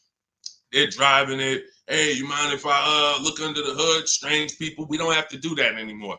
Why? Because there's big companies that cut cash checks for our cars, and it's easy to find them. I'm going to give you the 6. CarMax, Driveway, Carvana, Kelly's Blue Book Instant Cash Offer links you to a local dealership to get a cash offer. Auto Nation links you to a local dealership to get a cash offer. Car Gurus link you to a local dealership for a cash offer. This takes 20 minutes. This is step 2 in my book. I call it the equity assessment. You have to maximize the value of your current car. You're also going to learn that we don't mix transactions here. What does that mean? Whenever you do a trade-in, you're doing 2 transactions with one dealer. What does that mean? Every time you buy a car from a dealer, that's 1 transaction you did with that dealer. If you trade your car or sell your car to them, because that's what you're doing a second transaction with that dealer. If you get your loan from them, you're doing a 3rd transaction with that dealer. And every time you do that, you're doing exactly what they want, because you're not giving you're not bidding out your loan on the open market to give multiple banks and lenders a chance to compete, and you're not listing your car on the open market, giving all of those 6 buyers that I just named a chance to compete. That's how you get the most money. You cannot get a great deal without maximizing each part of the transaction. You can't think that the same dealer that you bought your car from is going to pay you more money for your old car than anyone else would have paid you. That's why we do not trade. There's only one circumstance where you must trade. That's if you have a lot of negative equity and you can't pay the difference. So if these companies, Carvana, Kelly's Blue Book Instant Cash Offer, CarMax, all the companies I named, they're going to pay you more than any dealer. Now, if you have negative equity after you get those offers, then you'll see, all right, the best thing for you to do is to pay the difference. Because if CarMax's offer is 19 and no one else is going to touch that, that's going to be the smallest amount of negative equity that you can have, because you got the highest amount for the car. If you go and trade that in, that dealership might only give you 17, which means whatever negative equity you had over here selling the CarMax, 2,000, 3,000, 5,000, it's going to be more because you're getting less for the car. So but if you can't pay the difference, cover the difference of the negative equity, then do a clean transaction. That's what I recommend. But some people don't have the cash to do that. Then you must trade, which means you go and whatever dealership wins your business, they're going to have to be the ones to trade, because you need them to bring that negative equity over to the new deal. That's why you must stay out of negative equity. You must learn the reasons for negative equity. You must understand what causes negative equity, and then you must stop it. Because some of you, every single transaction you do, you have negative equity. There's a reason for that. You don't understand leasing. That is your problem. That's another question we'll go into, but that is the problem. I've been doing this 14 years, working in car dealerships. I've been educating people like you online since 2021. We got thousands of students, 10,000 books. So we do this. Negative equity is caused by either a short-term emergency where you switch your cars. Hey, I needed a bigger car. I thought I was going to keep this car forever, 8, 9, 10 years. But, my wife just had triplets. We needed a bigger car. We got to switch it. That's fine if you're going to pay off the car and keep it long-term. But if you're just switching cars, hey, I get a loan, 5-6 year loan, switch the car in 2 years, 3 years, roll the negative equity over. You keep doing that. The reason is you don't understand leasing, and you're in a financial structure that is going to penalize you for these short-term trades, and when you should be learning about getting below market leases. And we talk about that a lot on the stream. So great question. We do not trade. All of this is in my new digital book, Cars from Home, 7 Steps to Saving Time, Money, and Avoiding Dealerships. You can get a copy for 75% off as part of our launch offer in my TikTok bio, in my Instagram bio, in the YouTube comment section, or in the Facebook comment section. But it's only for 30 minutes. Once the 30-minute timer goes to zero, it's $97. And it's worth every penny at $97, but $24 is better. So go there, get your book, come back to the show. All right, see you in a sec. Go ahead, Dolan. Next question. $10,000 upsell. And you know what? Listen, this person grab this question, Dolan, for the next question. She said, I bought a vehicle during the pandemic, $10,000 upsell. I want to tell her about Bonita, but that'll be the next question. Let's get to C. Robinson on Instagram. We're in the midst of trying to lease a car. It's exhausting. Well, you're doing it the way they want you to do it. You're in there begging for discounts. You're in there walking into dealers, hoping you can get a good price. And what you don't understand is that 80% of dealers are overpriced. There's nothing you can do about that. Picture 10 dealerships on a block. 10 dealerships, they're all Nissan dealerships on a block. 8 of them are not going below a certain number. Doesn't matter how much you negotiate, yo, I'm not doing any better than this. And when they look at you and say, hey, Mr. Robinson, this is my best price, they're not lying. That's their best price. That's not their competition's best price. Their competition's best price is totally different. And what you have to learn is when you're looking at car dealerships, it's not like the Apple store. The Apple store, I go get an iPhone here, I could be in Southern California, it's going to be the same price. I can go up to Canada, it's going to be the same price in most cases. This is a convenience aspect. They fooled you into thinking, oh, the Nissan dealer you're at, we're just the closest one, but we're all the same. They're not the same. They compete every single day to see who's going to sell more cars. They report their numbers at the end of the month. They're competitors. They sell cars for different prices. So what you have to now do is bring that competition into your car shopping. You cannot do it going from dealer to dealer. If 8 out of 10 dealers are overpriced, then you need to figure out, how do I talk to all these dealers or communicate with them at one time to where I'm going to be able to get numbers from all of these dealers or whoever has a car, and I'm going to pick the winner. That is what we do. That's why our entire mindset and philosophy is called Cars from Home.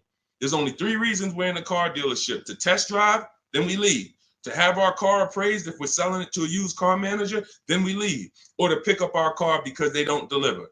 That's the only 3 reasons. We are not there to talk numbers. We're not there to find out what's the specials of the day. We do all of that from home, online. You have the internet at your disposal. You wouldn't walk into a store to buy a $2,000 TV. Nobody would. No one who wants to get a good price on the TV. You'd be at home looking at all the TVs online and then saying, okay, boom, that's the best one. And you can make that decision in minutes because you have the internet at your disposal. It's the same way with cars. We have the online shopping system that allows you to get 5 offers because you must get 5 offers. I just told you 80% of dealers are overpriced. So that means 4 out of 5 dealers are overpriced. When you walk into Nissan and say, hey, there, can I get a quote on a lease? And they give you $799 a month, you leave saying, man, Nissan's expensive. No, Nissan of Bergen County is expensive. Nissan of Bay Ridge is expensive. You need to understand that that is one dealership. And when you grasp that, you won't be going into dealerships to get prices anymore. You'll be sitting at home like we do, getting prices online so that you can see. When you go to my book page, you'll see dozens of people. We share all. I've helped so many people learn this. I'm so fortunate because once I saw that they were able to do this, it just made me say, let me keep sharing their stories. See, anyone knows, okay, Deshone, you've been selling cars 14 years. You've been doing this since 2006. Obviously, you can get great deals. That's why all I do is share what my people who learn from me get, their deals, because they're all that matters. So you want to get 5 offers, Mr. Robinson. It doesn't matter if you're going to call and do it. Talk to sales managers. If I was calling, I would be calling and talk to salesmen. Now, who does not like talking to car dealerships? Type me in the comments. Stay close to your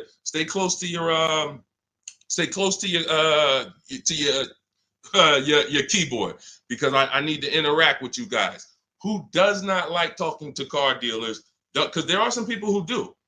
When I was in Mercedes, it was some people who used to pop into the dealership every 2 months. They just come in. Hey, what are you doing here?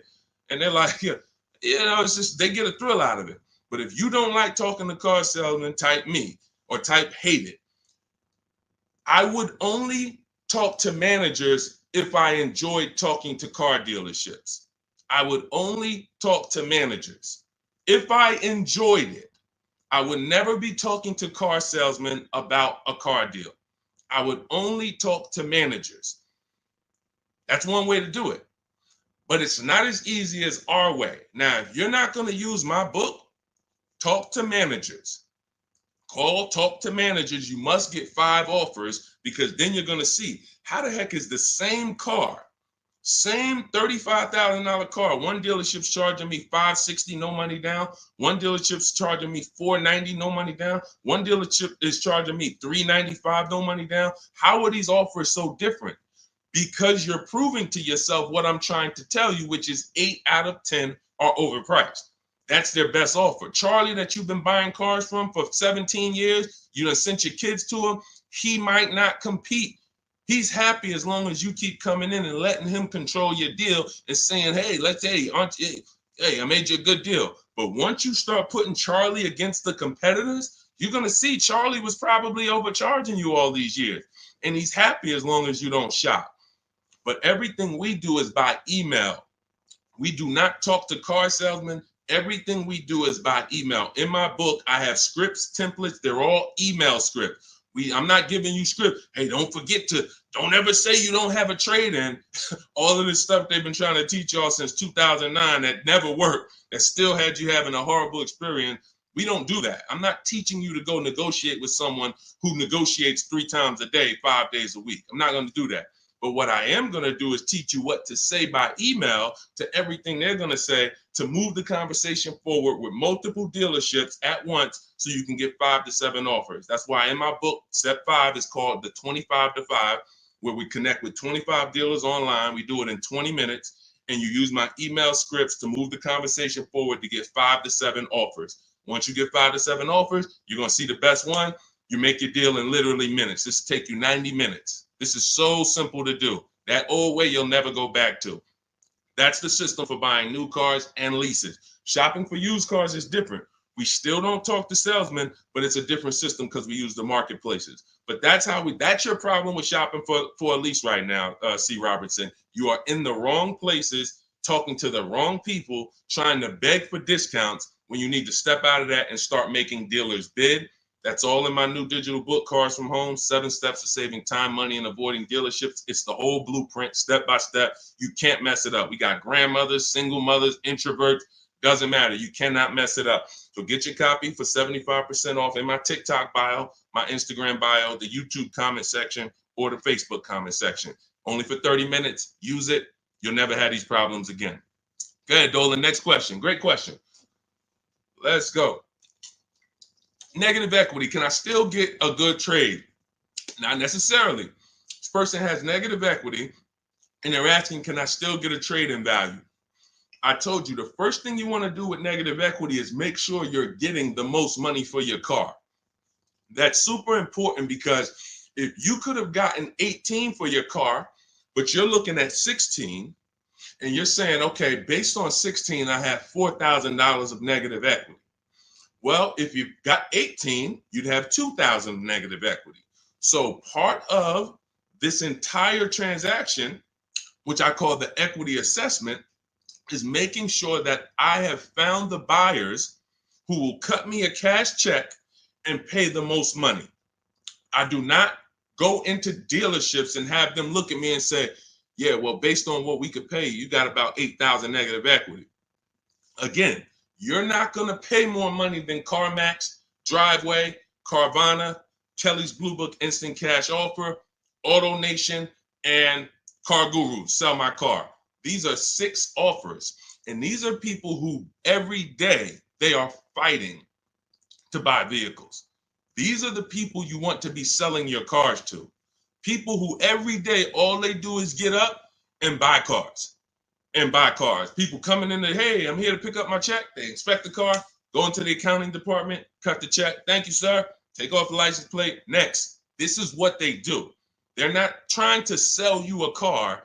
They're trying to buy cars. That's why we want to put our car in that market. So that's the first thing. Now, when you look at that, I have 2 strategies in my book for negative equity, and then a third one that doesn't lead to a car, because there's only 2 things that I've seen that stop people from getting cars depending on their situation. Credit is too bad, negative equity is too high, and they can't transfer it.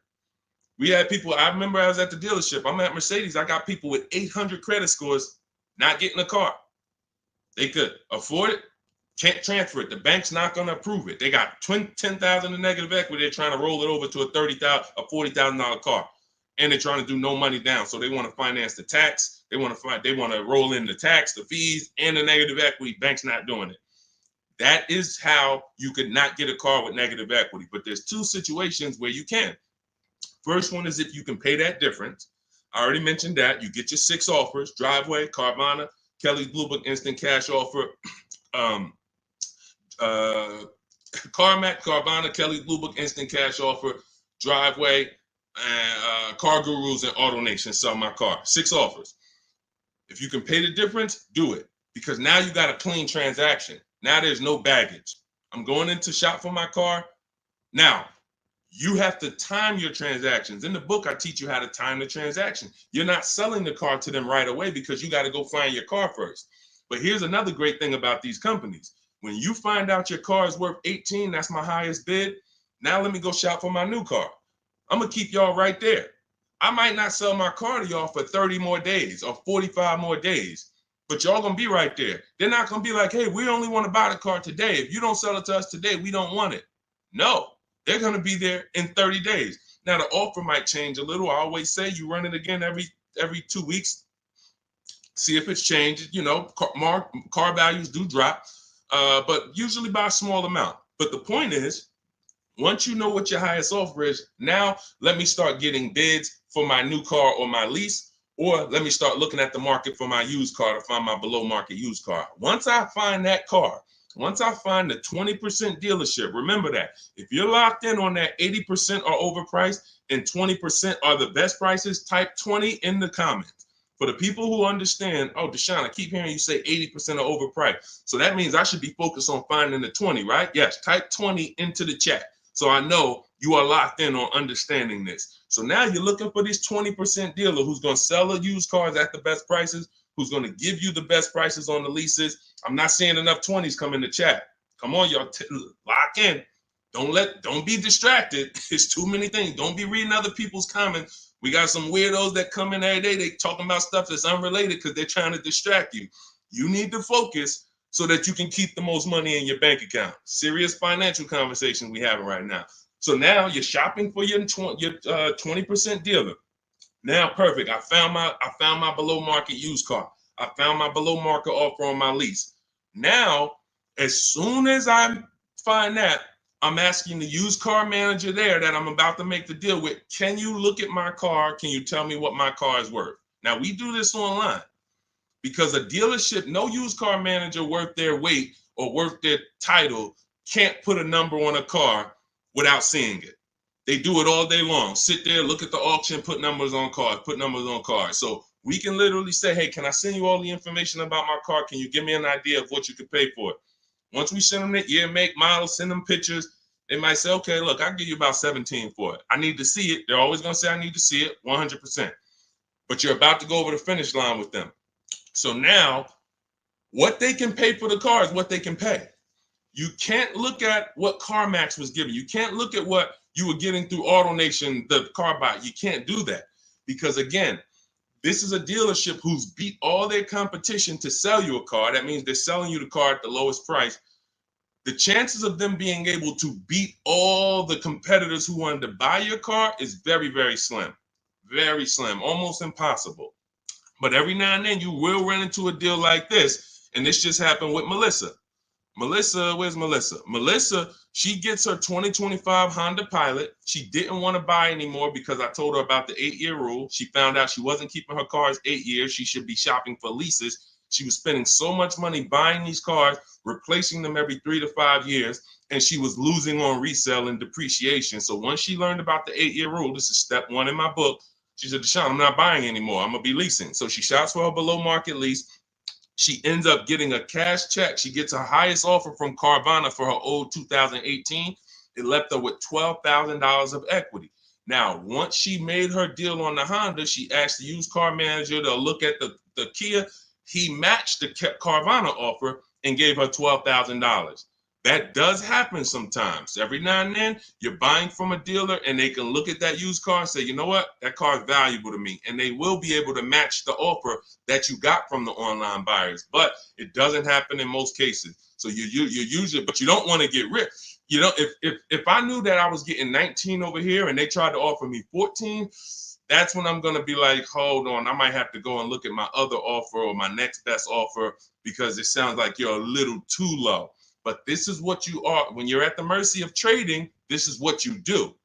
You can look at the market value of what you get and you're like, I know you're giving me nowhere near that. That's why I need y'all not to be trading cars.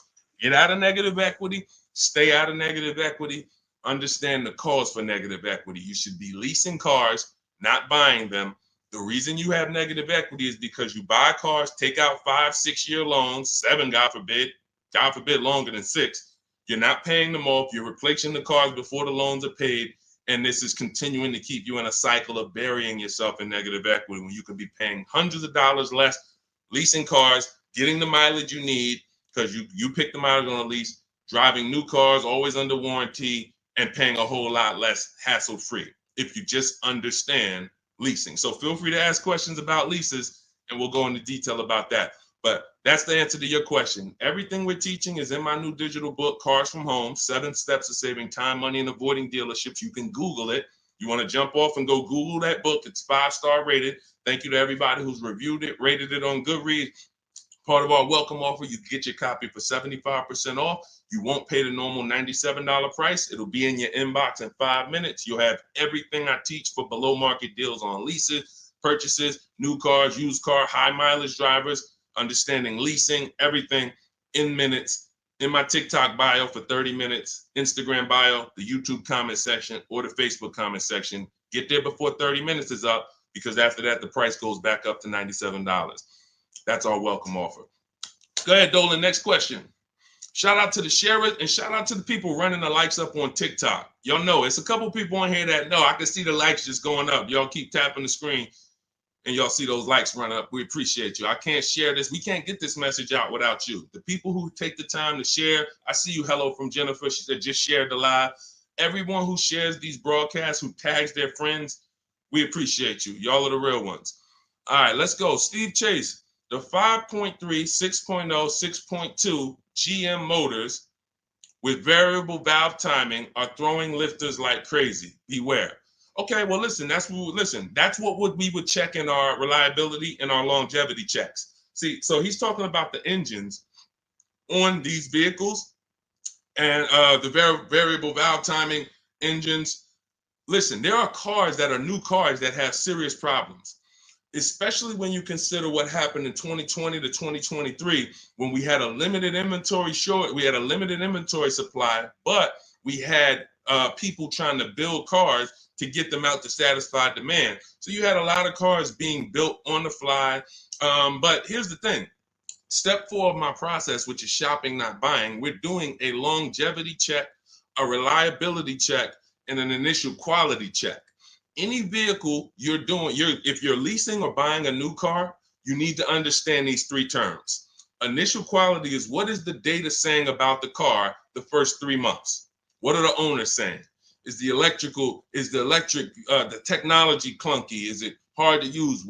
That's initial quality. First 90 days that the vehicle has been in existence, what is the data saying? Reliability is the first 3 months. What are owners saying the first 3 months about this vehicle? What is the data showing? Not your neighbor. Your neighbor is not the data. Hey, I love this car, Steve. Okay, there's 10,000, 50,000 other people that have this car, and maybe 10% of them don't love this car because there's an issue going. You might have got a good one, they didn't. We need to know what the data says. So reliability is the first 3 years. Longevity is the long term. What are the reports saying about the engines, the transmissions? So how do we check this? It takes us 5 to 8 minutes. You type in the year, the specific year, make, and model of the vehicle you're looking at. You do not type in Kia Sorento reliability. No. 2019 might have been trash, but they saw the data and they fixed it in 2020 is great. You must type in the specific year. So you're going to type in 2020 Kia Sorento initial quality. And you're going to just skim the first articles on Google and see, what is it saying? Okay, this initial quality, owners report these issues, electric issues. Just skim the first page, look at the major third-party websites. Do not look at any websites that were made by a dealership or the brand that makes the car. Don't look at KiaNews.com. No, you want to look at the third-party sites to see what they're saying about this vehicle.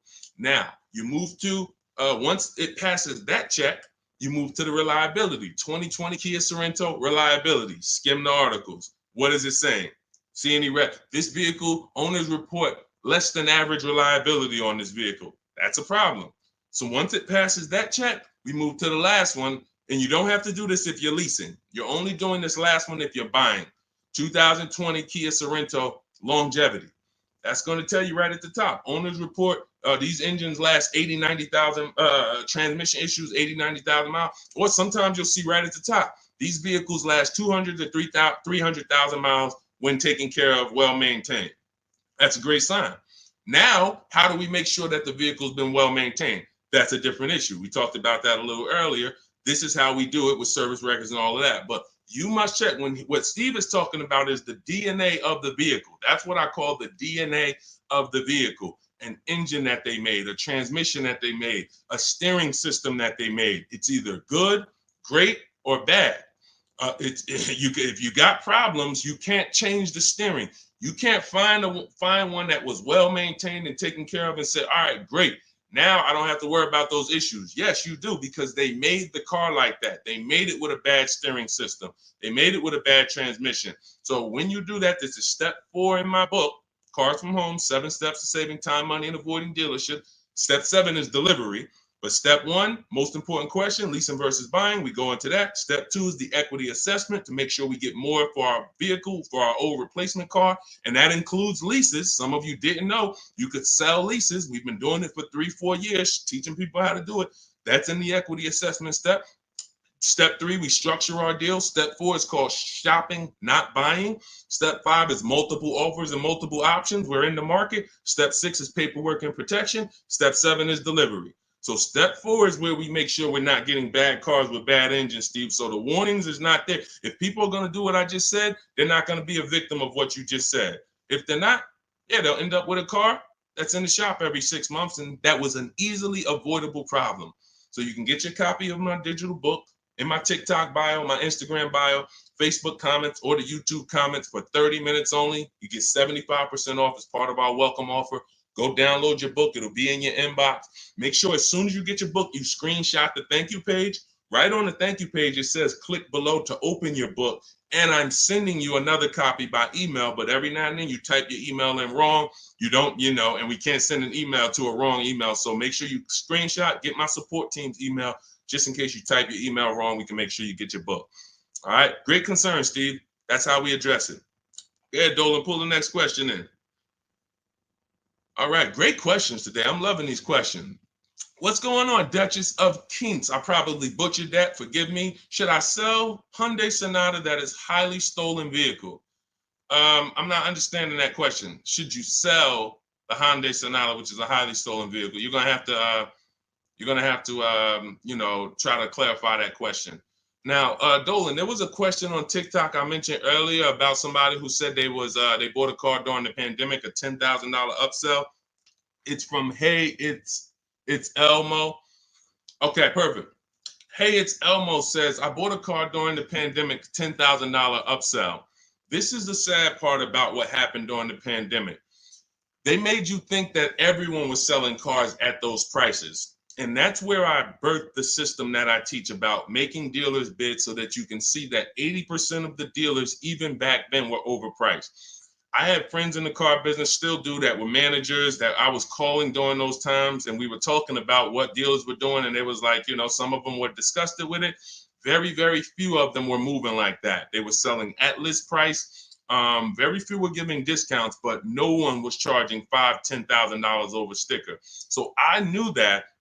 And my mission was to teach people back then that you have to get bids from multiple dealers, because the 80% who you guys know are the overpriced dealers. If you've been on this stream, 80% of dealers are overpriced, 8 out of 10. If there's 8 Kia dealerships on the road, 8 of them, no matter how much you negotiate, are never going to be as low as the other 2. The other 2 are the competitor. They want to beat their competition. They don't care if they make $1,000 profit on a deal. As long as they're beating their competitors, they want to do it. These other dealers will be like, hey, I need to make at least $4,000 on this car. I'm not selling it. That's what you're dealing with. And they're not giving you the rebate. So all of this stuff happened during the pandemic because people didn't know how to shop. So one of the most popular vehicles during the pandemic was this vehicle I'm showing on YouTube, Facebook, and Instagram. It's the Kia Telluride. And Benita, you can look at the year. This was 2022. We were still seeing people pay $5,000 and $10,000 over sticker for these Kia Tellurides. Benita comes in, she gets bids, and she ends up with a lease at $600 a month, $600 down. She gave them $600. She drove off. There were people, and if anybody is willing to say me and tell your story about the Kia Telluride, there are people that were paying $800, $900 a month for this exact same vehicle. They were leasing them and buying them for $5,000 and $10,000 over sticker. She ends up, I don't know if she got a discount, but she probably did because you couldn't get to a $600 payment on a Kia Telluride back then without a discount. So what does that tell you? It's always going to be deals. It depends on how you shop. Somebody came to me in the gym. First thing he said to me was, man, when is the car market going to get better? We have been getting deals since 2019. There's never been a point in time in my life where I couldn't get a below market deal. So what you got to understand about the car market is it's three prices, always three prices for every car. Every time you buy a car, you need to lock in. There's three prices that could be paid. Market value, that's what most people are paying. Above market value, that's what some people are paying because they have no idea how to shop. They're easily manipulated. Dealers know how to make them pay more and have them think they won. Happens all the time. And then below market value. Below market value is reserved for the savvy people with strategies. You don't get a below market price by accident. You don't get a below market price by negotiating. Because if you're negotiating with an 80% dealer and you think, oh man, I talked him down to the bottom, he wouldn't even do no less than what he was going to let me walk out. That does not mean that was the lowest price in the market.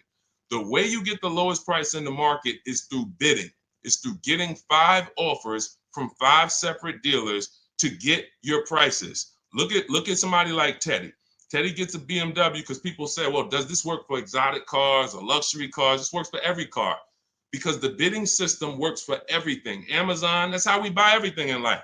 If you really think about it, bidding is how we buy everything in life except cars.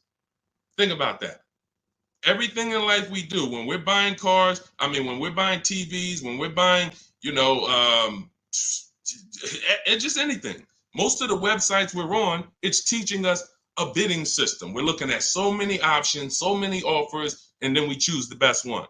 When it comes to this, Teddy's highest offer on his $73,000 BMW, you can see the price here. His highest offer was $1,123 a month. He ends up getting it for $856 a month. $856 to $1,123. 80% of dealers, look, his local dealer, read the comment in the middle. My local dealer, the one that's closest, the one he's probably been, every time he wanted to see the car, he walked in, see them. Oh, hey, Teddy, when you're ready, man, we're going to take care of you. His local dealer comes back at $937. So he's sitting at home. And look, he said, thank you, Deshone, for the wisdom and advice. This program works. I even got them they covered his last 2 lease payments. He had to drive an hour and a half to pick it up. That's when you know you did it right. When you got to drive an hour and a half to save $5,000, that's when you know you did it right. Because a lot of times those dealers who are far from you, when they see a zip code come in on their website, man, this person is nowhere near us. They look at it as an opportunity to take a deal from their competition. And they love doing that. They love being able to say, all right, I would rather have our license plate frame in their city so that they know we got that deal. But the ones closest to you, sometimes they feel like they own you.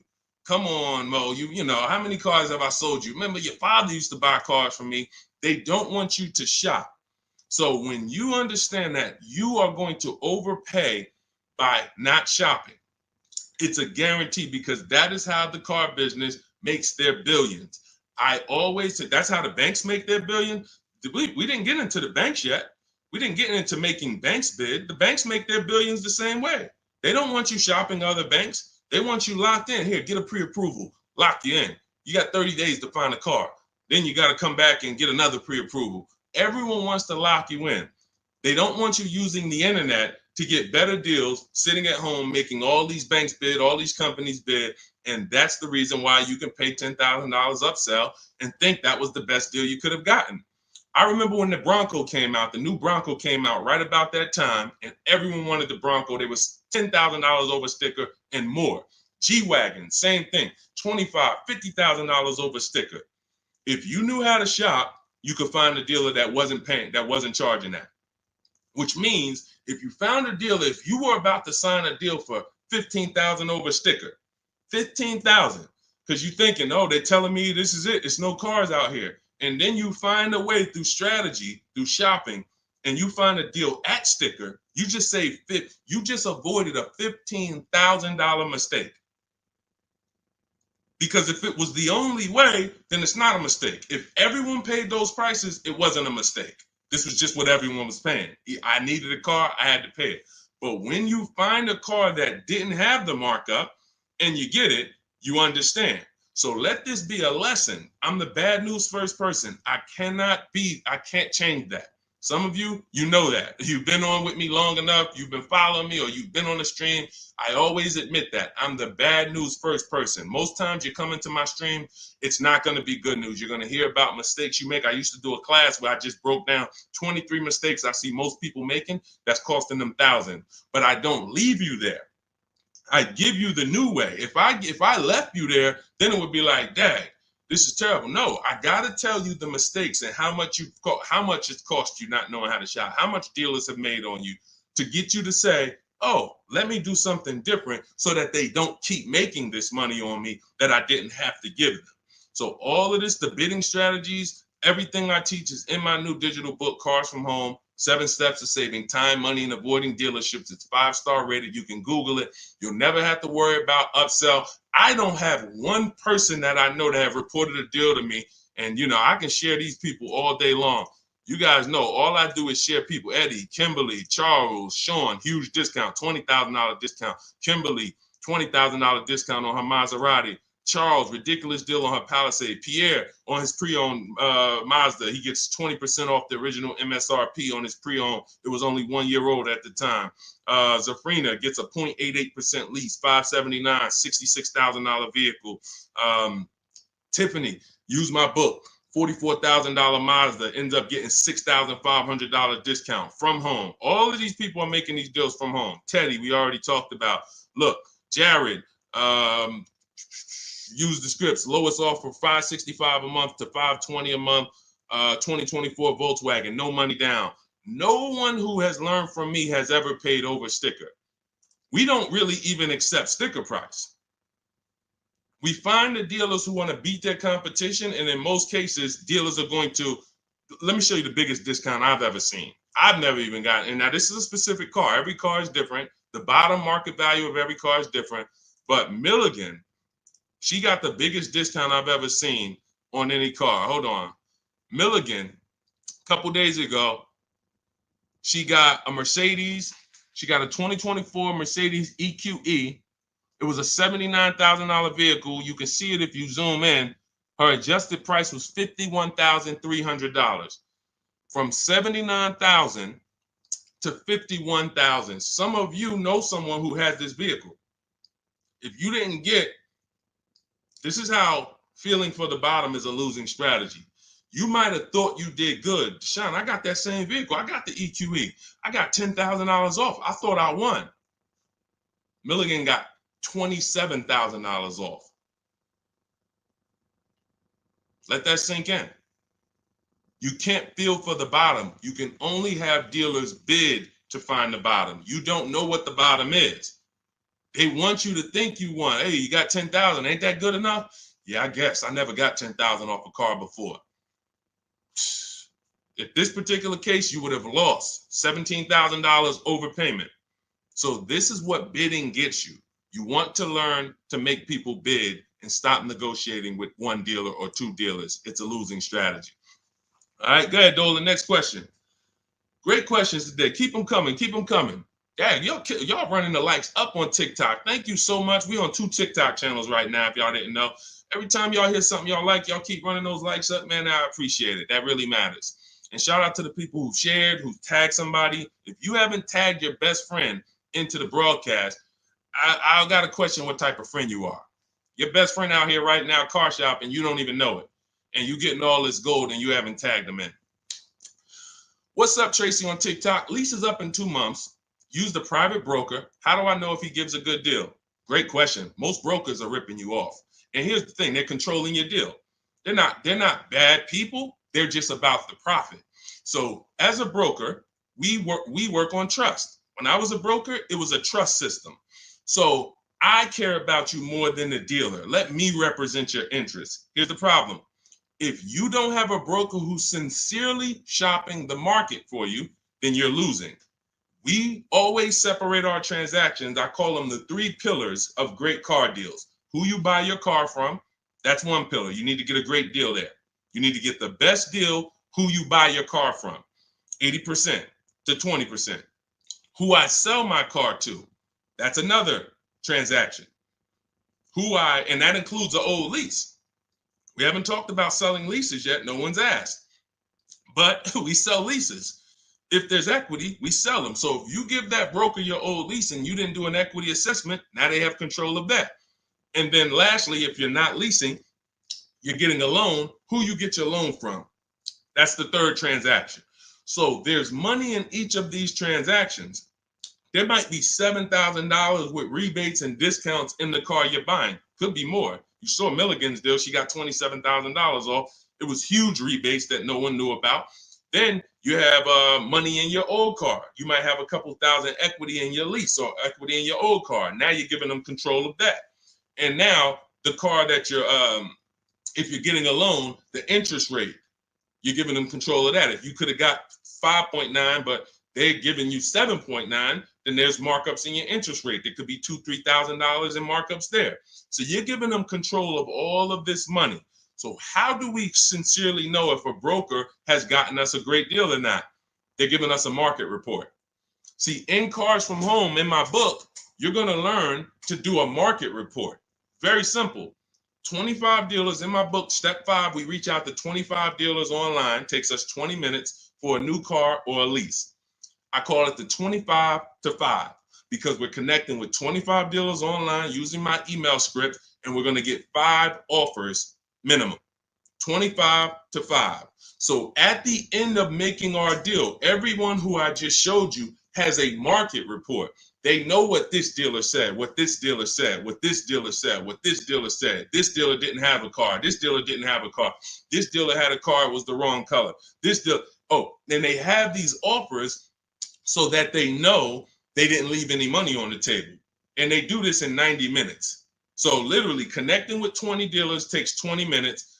Using my scripts and all my copy and paste stuff takes 90 minutes to make these deals online. And we know that we didn't overpay. If you're buying your new car, you're looking at all these offers, you guarantee I didn't overpay. If you're getting your selling your old car, what are the numbers from CarMax, Kelly's Blue Book, Instant Cash Offer, Carvana, Driveway, AutoNation, and Car Gurus? What are those 6 offers? If the broker didn't tell you this is what the 6 offers are, this is what your offers are for your old car, they usually have a wholesaler that buys the cars from them. Hey, this person wants to sell a car. Hey, what could you pay me? And then this wholesaler cuts them a check for $1,000, $1,500, $2,000, and then they take the car. They're using their network. They're not taking you to the market. That's the problem with brokers. When I was brokering, I had a network, but it was always trying to expand. But here's the thing, every dealer doesn't work with brokers. Every dealer won't pay a broker. So you might think, well, I paid them $500 or $1,000. They want to also get paid from the dealer.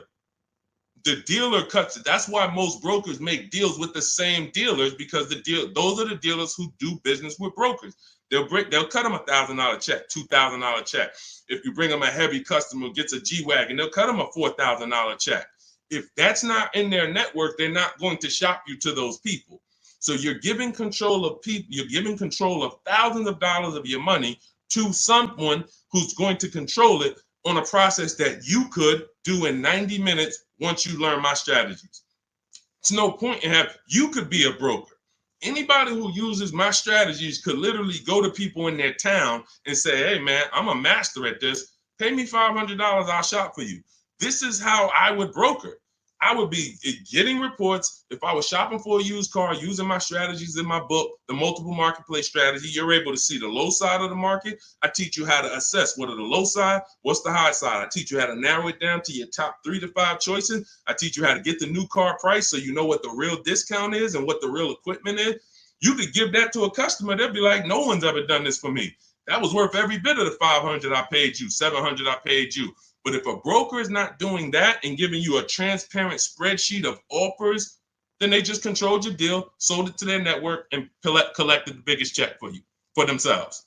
That's how it works. So get your copy of Cars from Home, my new digital book, 7 steps to saving time, money, and avoiding dealerships. Part of our welcome offer. You get it for 75% off. It'll be in your inbox in literally minutes. You can go to my TikTok bio, my Instagram bio, click the website, or my Facebook comments, or my YouTube comments. Click the website to activate your 75% off. Get your book. You'll have all my strategies for below market leases, paying less than everyone for new cars, used cars, how to get quality cars, high mileage drivers. We got a lot of questions that haven't been asked today. High mileage, selling leases, all of this stuff we haven't talked about. That's all in there step by step to make sure you pay less than everyone else and you do it from home without having to negotiate or beg or have down payments or any of the stuff that they want you to think you need. But after you get your book, make sure you screenshot the thank you page because it has my support email on there as my team in case you type your email wrong. We'll make sure you get your book. We can't send the book to a wrong email. Also, as soon as you get your book, you'll see a link below. It says click below to open your book because you might want to just open it and save it right there to your computer and then come back to the stream. But go get your book. It's part of our welcome offer, but it's only for 30 minutes. Once the 30-minute timer is up, price of the book goes back up to $97. And some of you knowing what you know, knowing what we've covered in this stream so far, you understand the book is worth every bit of $97. It's worth more than that. That's a book that I could actually sell for $297. And the people who get it would be like, this book was worth every bit of the $297. So even if you miss the 30-minute timer and it's $97, it's worth every penny. But you need to get your book if you don't want to bother remembering this or whatever. It's my whole blueprint. And Google it. Google it if you want to hear from your peers about how great the book is. Thank you to everyone who's reviewed it, everyone who rated it. It really matters. All right. Goody from TikTok. Does your book explain how to find out if dealership has rebates? So a dealership doesn't have rebates. The manufacturer has rebates. See, they make you think we have a military deal. We have rebates. No, it goes to the region because the manufacturer has to keep the dealerships competitive. So he can't give one Jeep dealer $2,000 rebate without giving it to the other Jeep dealers. It doesn't come from the dealership. It comes from the manufacturer. This is a clue for you to understand that one dealer can't do something another dealer can't do. If one dealer who earned your business, when you use this bidding system and you start getting at least 5 offers for cars, beats everyone else, you'll see, wow, they're taking off $10,000. These other dealers wouldn't take off no more than $5,000. What, did they have better programs? No, they didn't. They just were comfortable selling and competing against their competitors to beat them, and they gave you all the rebates and everything they had to make a deal with you. These other dealers wanted to make $5,000 on you, $7,000 on you. They weren't going to go below that. So when they said, hey, Goody, that's our best offer, they weren't lying. That's their best offer, but it wasn't their competitor's best offer. So the only way you are going to get the rebates is for you to understand you cannot ask for them and get the truth and know the truth. You have to get bids to reveal the truth. You could have a $5,000 rebate on a vehicle. Dealer might come to you as you walk in because you're negotiating and that's what they like. And then you say, hey, give me your best price. And they say, okay, well, I'll give you this. And by the way, we got a $2,000 rebate I threw in there for you. Oh, that's great. Now you think you're doing good. They just told me about a $2,000 rebate I didn't even know they had. You go to another dealer, they tell you it's a $3,000 rebate. But once you get bids and you're looking at 5 to 7 offers, you see, wow, it's actually a $5,000 rebate. You have to reveal that. We had a woman in California, Shonda, she was buying a Volvo XC60 or XC90 at the time. She's using our strategies. She's in Northern California. She got a Costco program rebate on our scripts in my book. I teach you how to put any affiliations you have. There's certain things you must have when you contact a dealer for a new car quote or a lease quote. They need to know your zip code, what you do for a living, what vehicles in your household. Many of you can't get quotes because you're just not giving the dealer what they need to actually give you a quote. So that's why I have the templates in there that you just fill in, send it to them. So on her deals, she sees that there's a rebate for Costco members. There's also some other rebates, but she found out that the best price she was getting was in Southern California. It was 3,000 or 4,000 less than all the dealers in Northern California.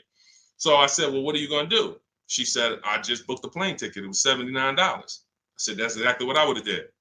I'm flying to Southern California to save almost $4,000. Cost me $100 for a plane ticket, and I'll drive back up to Northern California in my new vehicle. See, you must reveal the rebates. Dealers will tell you there's 5,000, there's 8,000, but if you're dealing with an 80% dealer, and all of you who've been on the stream, you know the 80% of dealers are overpriced. We've already talked about the 80 and 20. Out of 10 Volvo dealerships, 8 of them are going to be overpriced. No matter how much you negotiate, you can't win. You're never going to get a below market price from the 80%.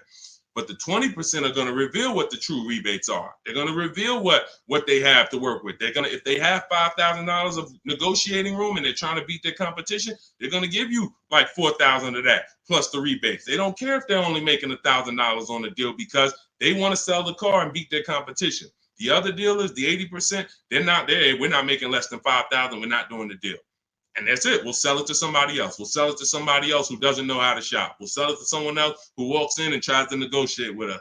We'll sell it to somebody else who doesn't make us compete against competitors. We're not going that low to earn your business, Mr. Goody. So that's okay. That's why we sit at home.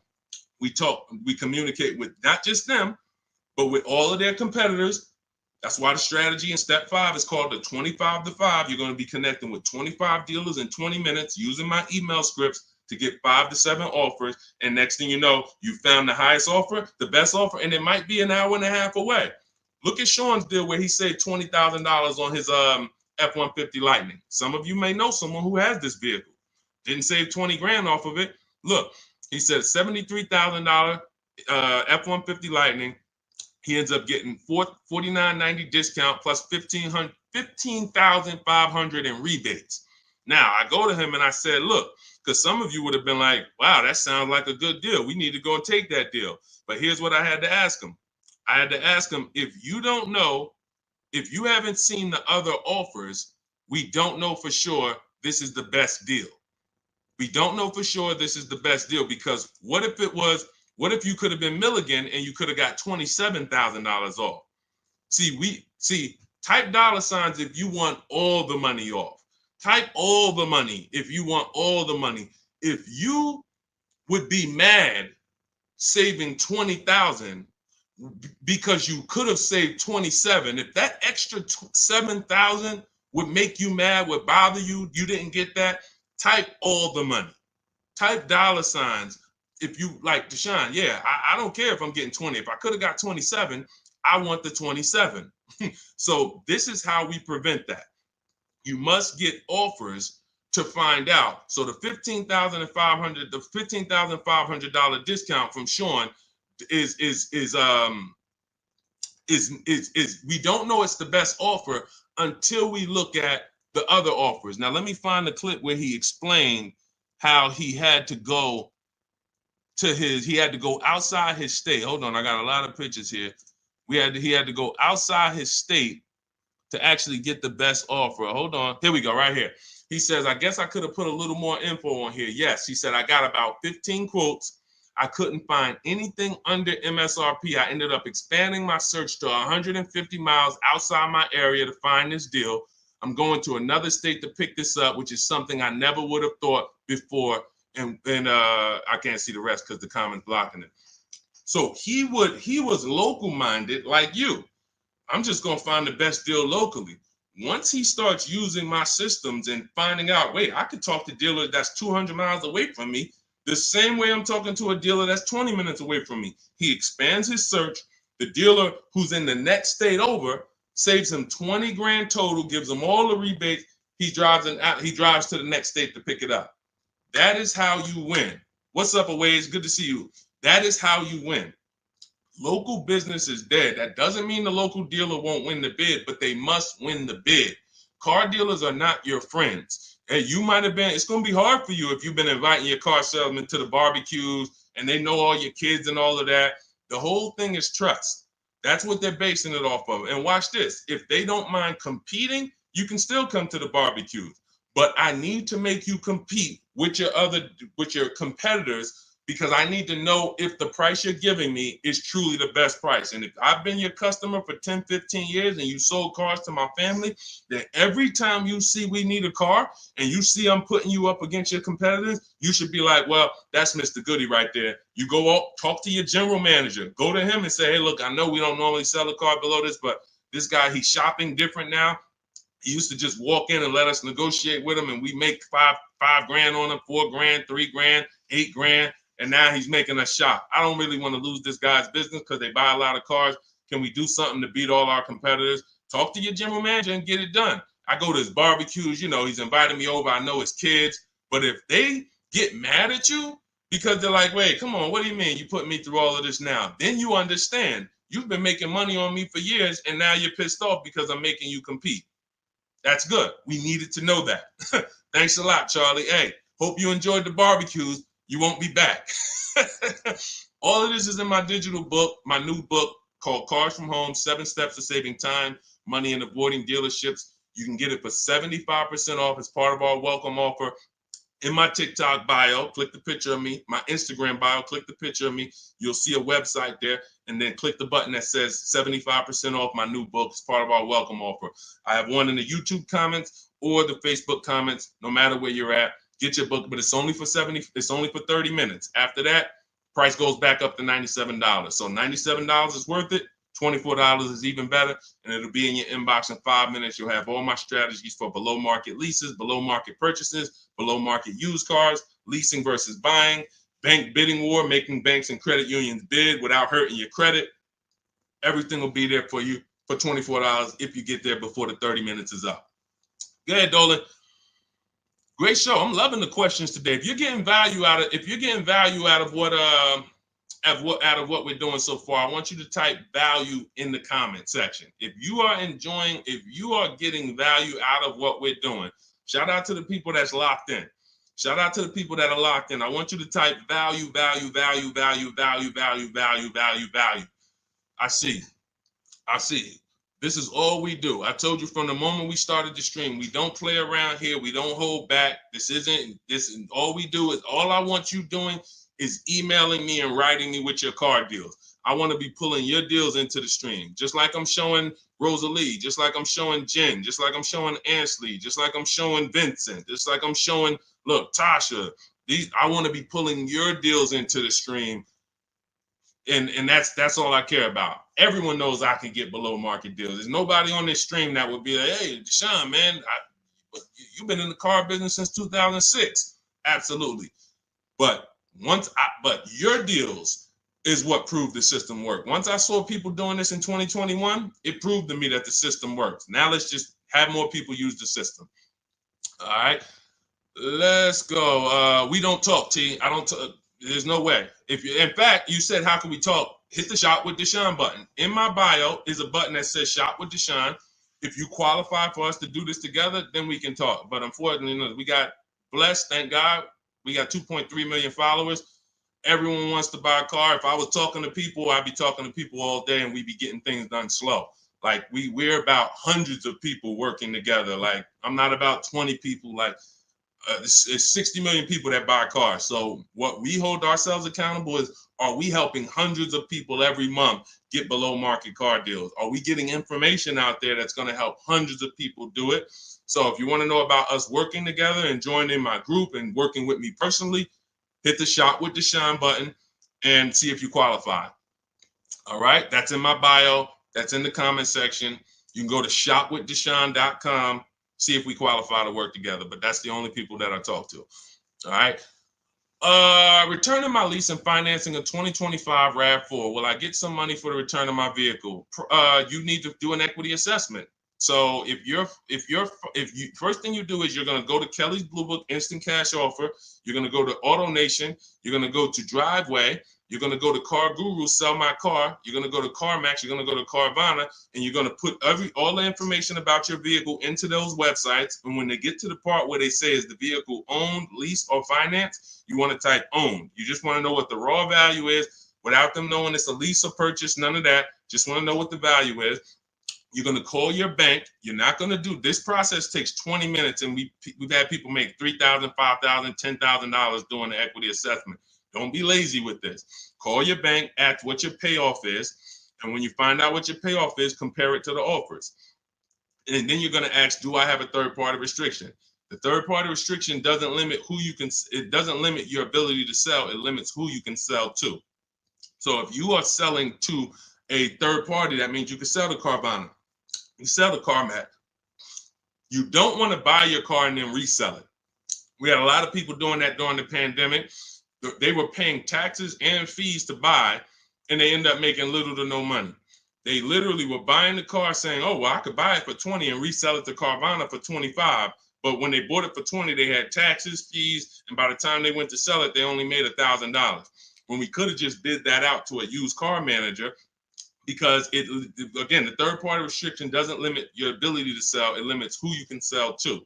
So in my book, in step 2, which is the equity assessment, I teach you how to do 3 different equity assessments depending on your situation. You're only going to do one, but there's 3 different types depending on your situation. One is a standard equity assessment. That means I own my vehicle or I finance it. So who didn't know that you can sell a car that you actually have a loan on?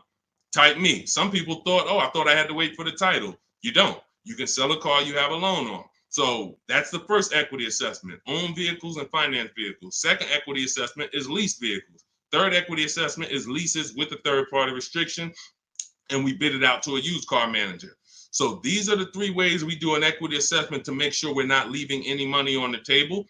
And that's it. We've had people make thousands and thousands of dollars. And during the pandemic, it was even more because cars were worth $7,000 to $10,000 more than they were. So we had people making, I sold my Jeep Grand Cherokee lease. I made $9,000. I sold my mother's Mazda CX-5 lease back then, and she made $10,200. So that's all throughout my pages. I've helped people. People be like, yo, I made $7,000 using your strategies to sell leases. Yo, so we had plenty of people then. Now, values are normal again, but you do still have people that are making $2,000 and $4,000 depending on the resale value of your cars. This happens, and some of you low mileage people, you're like, Deshone, I signed up for 45,000 miles, but I only put 20,000 miles on it. Oh, you're going to sell the car, you're going to make money. So we're going to do that's the equity assessment. But here's what I'm also concerned about: you're going from a lease to a finance. You're not keeping your car 8 years. You should not be financing. You're going to pay a lot more. To lease a RAV4 might be $400, $500. To buy that same RAV4 with no money down is going to be probably $800. So you're going to put a whole bunch of money into this transaction to go into a purchase coming from a lease. Very rarely does that make financial sense because you have to have changed your lifestyle altogether. You have to go from, all right, instead of leasing and driving new cars for cents on the dollar, I'm going to go to a purchase. So here's what normally happens. You overpaid for your first lease. They charge you a ton of money on your first lease. You didn't realize that they were charging you a lot of money, and you think that's normal. You think, well, that's just what leases are. You're not doing these deals like Danielle, where you're driving $45,000 vehicle. She got a $44,000 Audi, and she's paying $550 a month. Or Greg, $56,000 Kia EV6. $527 a month, no money down. All of these are no money down deals. You can read the comments if you're on Facebook, if you're on YouTube, screenshot the comments. Look, Maserati, Kimberly's Maserati, $91,000 vehicle, first month's payment. Look, down payment, first month's payment only, $944 a month. That's a 1% lease. Look, Charles, Palisade lease, $48,000 vehicle, $597 a month, no money down. Look, Zafrina, $66,000 Jeep Grand Cherokee, $579 a month. You're not doing leases like this. They overcharged you for your lease. You overpaid for it. And now you're like, well, I might as well buy the car. I've had people say that on comments. Well, leasing, it costs the same amount to buy. Well, you just overpaid for your leases and you think that that's normal. So now you're comparing overpaying for leases to buying. And yeah, it might be a similar price. But you compare these deals, look, Zafrina's 0.88% lease, $65,000 vehicle, that would normally be $1,300 a month to finance, $1,200 a month if she went in there with no money down to finance that. So I'm big, besides the actual returning of the lease and that equity assessment, I'm more concerned about why you're switching from a lease to a finance. And it's usually because you overpaid for your lease and now they talked you into just buying a car because you didn't see any value in overpaying, because there's something I call the 1.5% rule that I created, which shows you when you've overpaid for a lease. You take the MSRP of the car and you just multiply it by 0.015. Your payment cannot be any more than that with no money down at 12,000 miles per year. So if I took my car, if I'm looking at a $50,000 car, the max I do multiply by 0.015. The highest my payment should be with no money down is $750. With no money, and that's the highest. That doesn't mean that's a great deal. I just showed you 1% leases, 1.2% leases, 0.88% leases, but this is where it caps out at. This is where it doesn't make sense to lease the vehicle anymore. You're paying too much money for a vehicle you're giving back. If I multiplied that by 36, I'm paying $27,000 over 3 years for a $50,000 vehicle. There's no value in leasing that vehicle more than that. There's no value. I'd be better off buying it, but we don't do that. We just go pick another vehicle because that vehicle usually has a bad lease program. If you're shopping, if you just went into one dealer and you're dealing with an 80% dealer, then no, you probably just dealt with an 80% dealer. They overcharged you, made $8,000, $10,000 on you, and left you out, and you were just like, well, I guess this is it.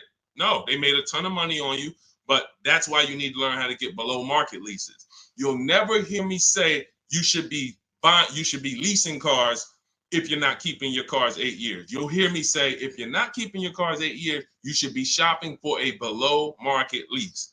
A below market lease. 1%, 1.2%, no more than 1.5%, getting bids so that you can get all the discounts and all the rebates, and so that you don't end up in an overpriced lease. Below market is all that matters. All of these deals I just showed y'all, if you type them into Google and you saw what the advertisement is for those same cars that we just went over in the last 3 minutes, you would be like, those deals, none of those deals, Danielle, Kimberly, or Maserati, none of them are even nowhere close to what they're advertising those cars for. That's how you know they're below market leases. All right. All of this is in my new digital book, Cars from Home. You get your copy for 75% off. That means you'll get it for $24 if you get there before the 30-minute timer is up. It's part of our welcome offer. It's called Cars from Home, 7 Steps to Saving Time, Money, and Avoiding Dealerships. It's a digital book. It'll be in your inbox in 3 minutes. You can get it in my TikTok bio, in my Instagram bio, in the Facebook comments, or in the YouTube comments for the next 30 minutes. Make sure as soon as you get your book, you screenshot the thank you page. And on that thank you page is the link to open the book. So you can literally open it, start using all of these strategies for the rest of your life. And every time something changes in the market, I update the book. Vroom used to be in the book. Some of you know Vroom went out of business.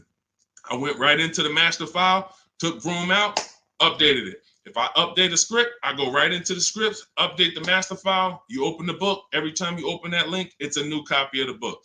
So that's the things I couldn't do with a physical book.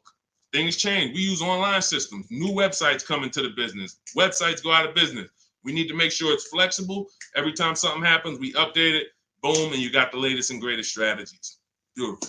Grab your book, 75% off before the 30-minute timer hits 0. All right, y'all. Listen, we did a lot. I have bad credit strategies in there, Lady Forever. Or no, in your case, you have fair credit. So I like to see you get your credit up to like 660, 670. Same thing with a house. If you got 625, you qualify for some programs. But if you get yourself to a 660, 670, you qualify for better programs. So I like to say with cars, get yourself out of that manipulation zone.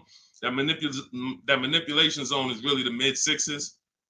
Most people could qualify for tier 1 on a lot of vehicles with a 670 score, 660. And it also depends on your profile. In my book, I teach you about profile. It's more important than score. You know, profile is part one. Your score is part of it, but also part of it is your income. Also part of it is comparable credit. Do you have any car loans that you've paid on time? If you've paid your car loan on time for the last 2 years, It's much easier to get approved for the next car, because a lot of banks will look at you and see, all right, I see you had some trouble with the credit card, but you've never missed a car payment. Those people, that weighs, that matters. So I talk about this in my book. But if you can get yourself up to a 660 score, 670, that puts you in a position to really qualify for a lot of major leases and tier one programs. So, all right, y'all, listen, this has been great. This has been great. We had a lot of great questions today. We'll be back for another stream. All of you who have the book, I want you to send me your deals. When you make your deals, email them to me so that I can bring them into the show. I got a lot more people, a lot of emails. I don't always get a chance to go through my emails because I get a lot of them, but I got to go through a lot of my emails because I have people who are sending me their deals and I haven't had a chance to bring them into the show. But yes, good morning. I got the book already. I'm confused about how to calculate a deal on a used car. Just when you narrow it down to your top choices, get the new price, use the true value calculator, put the new car price in with the asking price, and it'll tell you what the true value discount is. We buy based on the true value discount. We didn't get a chance to talk about that in the stream today. Again, there's so much in the book. We could be here for 2.5 hours talking about different things, because me talking to you about leasing is different than what I'm talking to a person who's buying a used car about. That's different than a person who's buying a used car cash or buying a new car cash. That's different than a person who's going to be using the bank bidding war and putting banks against each other. That's different than a person who's going to be coming from a lease, selling their lease. That's different than a person who's going to be selling their lease with a third-party restriction. That's why in my book, you're not reading everyone's strategies. You're only reading what matters to you. I have links where it warps you to the next section that is applicable for you. If you're not leasing, you're not reading anything about leasing. You're on a purchase path and you get to the end of the section and it says, okay, if you're purchasing, then based on this, click this link.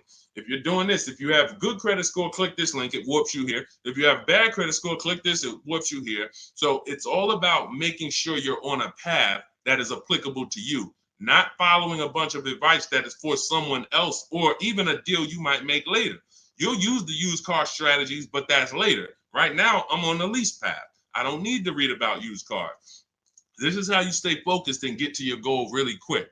But that's how we do. Just follow it again. You got to realize this is a new system for you. You're not used to having a process. So if you need to just go through the steps again, let me make sure. He said, do this first. Let me make sure I did that. Said, go to the websites, open up accounts. Okay. If you didn't go to the marketplaces and open up accounts, you skipped the process. You can't just open the websites and then don't set up your accounts, because now every time you come back to the marketplaces to shop for your used cars, you don't have any alerts. You don't have any new inventory alerts. You're not getting alerts of the new inventory. He says, set up a shopping email so I don't mix it with my personal email. If you go and you're getting offers in your personal email and you're like, Deshone, it's hard for me to get to these offers. Yeah, that's because you got your work email, you got your internet stuff, you got your sites that you've been visiting, you got your newsletters you're a part of, and now you're trying to communicate with 25 dealers in that same email thread. It's never going to work. That's why I set up a shopping email. I say set up a Google Voice. We don't just have dealers calling our phone, so we don't have to talk to dealers. We don't have to, yo, Deshone, how can I stop these dealers from blowing up my phone? You skipped the step. You didn't set up the shopping phone number for free that I told you to set up. Put on do not disturb so no one can even talk to you. These are all steps that you need to review. But here's the beautiful thing. Once you get this, it's the muscle memory. See, I could do this in 90 minutes, 60 minutes sometimes, because I've done this hundreds of times for other people, myself, and I wrote the blueprint. Once you get to the point where you're like, wait, I'm going to trust this process and stop trying to come with my own ideas. If he says do this, I'm doing it. He says go to this website, type this in, I'm typing it in. Then I go to the next step. So typically the people who do the best, the quickest, it's very easy for you to follow directions. But some people, that's not your learning style. It's harder. But you'll eventually trust the process. It's going to take you longer. But it's not the process, it's you. If you came to McDonald's and they told you, hey, all right, flip the burgers. When you hear the buzzer go off, flip the burgers. As soon as you hear it, you sprinkle a little seasoning on them. You do 2 drops of seasoning. Shake. And then you hear the buzzer go off on the fries. That's when you pick it up and then you dump them in. and then you sprinkle five salt. Shit. See, it's a system. They're not giving you an option. My system is the same way. It's very rigid. There is no add your own stuff to it. Deshone, I was on the websites. I was looking at some of the lease offers. Man, they look bad. Where in the book did I tell you to go to websites? Oh, no, you didn't. Why'd you do it then? You're mixing your own stuff. So again, the people who have an easy time following direction, military people usually, a lot of military people come in and they get right to it. They're like, Deshone, like I had one girl tell me, she's like, I'm in the military. So as soon as I saw the directions, I'm just trained to follow. That's how I got to it quick.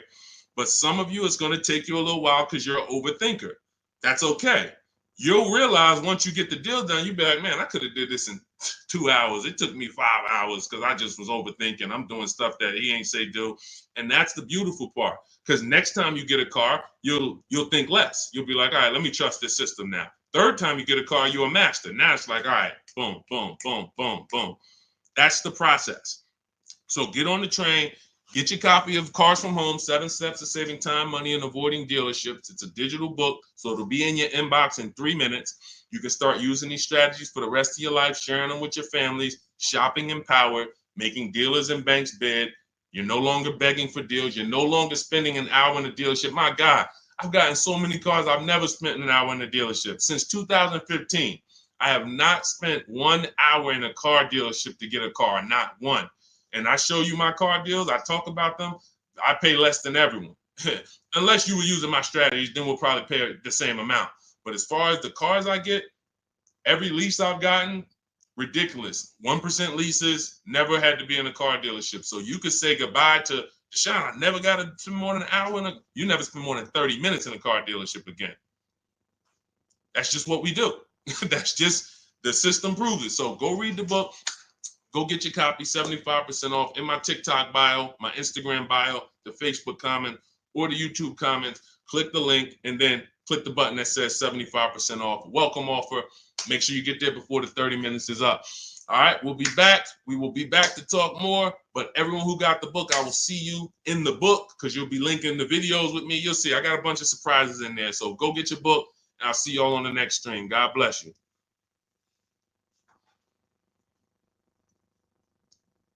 Yeah, this was a good one today. Had fun today.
Shout out to everybody who's here.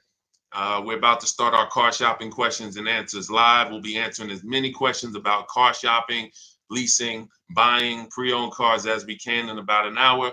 So feel free to start typing them, and we'll get the show on the road. If you don't know me, my name is Deshone. I'm known as Deshone the Auto Advisor. All I do is focus on teaching people online strategies to pay less than everyone else for new cars, used cars, and leases. I spent 14 years in the car business. In the last 3 years, I've been teaching people like you all around the country how to get below market deals. It's only 3 prices you can pay for any car: market value, above market value, or below market value. My mission for those who are locked in and willing to listen and willing to apply these strategies is for you to pay below market prices for any vehicle that you get. Everything we're going to be talking about is out of my new digital book. It's called Cars from Home. It's already 5-star rated. You can Google it. It's called Cars from Home, 7 Steps to Saving Time, Money, and Avoiding Dealerships. And you can get yours for 75% off as part of our welcome offer. You can get it in my TikTok bio, in my Instagram bio, or in the YouTube comments or the Facebook comments. If you go into my bio, just click the picture of me, go grab your book for 75% off. You won't pay the normal price, and you'll have it in your inbox in the next 2-3 minutes. But make sure when you get your book, you screenshot the thank you page so you can have my support team's email as well, just in case you type your email wrong. But that's our welcome offer to you, 75% off Cars from Home, if you want the entire blueprint of everything we're going to be talking about. Okay, so with that said, now the housekeeping is done. You guys know that's only a 30-minute offer. So after 30 minutes, that welcome offer is gone. So if you like what you're hearing, definitely go and grab your copy of Cars from Home for 75% off in my bio or in the comment section. So, all right, let's start here. First question, should husband and wife buy together or separate based on better credit?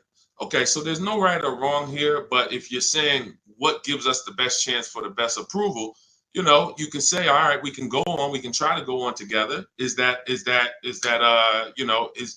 you get approved by yourself? And so I keep my credit into, with no additional debt. Or if I'm trying to build credit and you're trying to build credit, then all right, we might go on together. But if it's not necessary for us to go on together, then you may want to keep your credit profile separately and just, get the person who can get approved the individual approval. But if you are building and you would like to have that payment history on your credit as well, then you can add it to both people's name. It really depends on your personal goals and where you're at. There's no right or wrong. It just depends on your goals. All right, let's go, everybody. Keep typing your questions. We got our first couple questions. As you type them, we'll add them to the show, and we'll get through as many as we can in the next hour. Go ahead, Dolan, shoot the next question up. Okay, what's up, Reem 99? I have a 2019 Chevy Silverado. I owe about 30,000, 120,000 miles. So the first thing that you should be considering is you're a high mileage driver. So I want you to look at this lesson that you're about to learn on depreciation. All right, here's what everyone buying or leasing or considering acquiring a depreciating asset like a car needs to understand. This is what I call the depreciation curve. This is also what I call the unseen expense. So you'll hear a lot of people who come to our streams refer to the unseen expense, which is depreciation. So if you buy a vehicle today, and stay by your keyboard so you can dialogue as I ask you these questions. That's how you're going to get the most out of this video. As if you buy a car today for 40,000, let's say I left it outside your house. Somebody gave you a $40,000 car. You don't have to pay for it, but you don't need it. And you say, look, I don't need it. I can't drive it.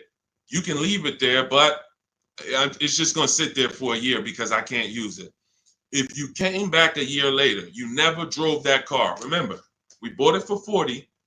If you come back a year later, never drove it 1 mile, is it still worth 40? Yes or no? Let's go. Type into the chat fast so we can get this, so we can keep the show high speed. Everybody who's dialoguing, I appreciate you. You usually get a lot out of these because your dialogue. So thank you. No, Gary. No to pull up. No. Okay. All right. Perfect. So we understand. Now, if you came back to that car a year later, you never drove it, and it's worth, let's say 35, 34, whatever it is, you bought it for 40, it lost value. See, because it doesn't matter whether you bought it and didn't drive it, or you leased it, or you owned it. See, when you start understanding depreciation like we're going over, now you can properly assess whether you should lease or buy a car and how you are going to beat depreciation. Because the entire goal for leasing versus buying is which one of these strategies, if I get a below market deal, allows me to beat depreciation based on my lifestyle.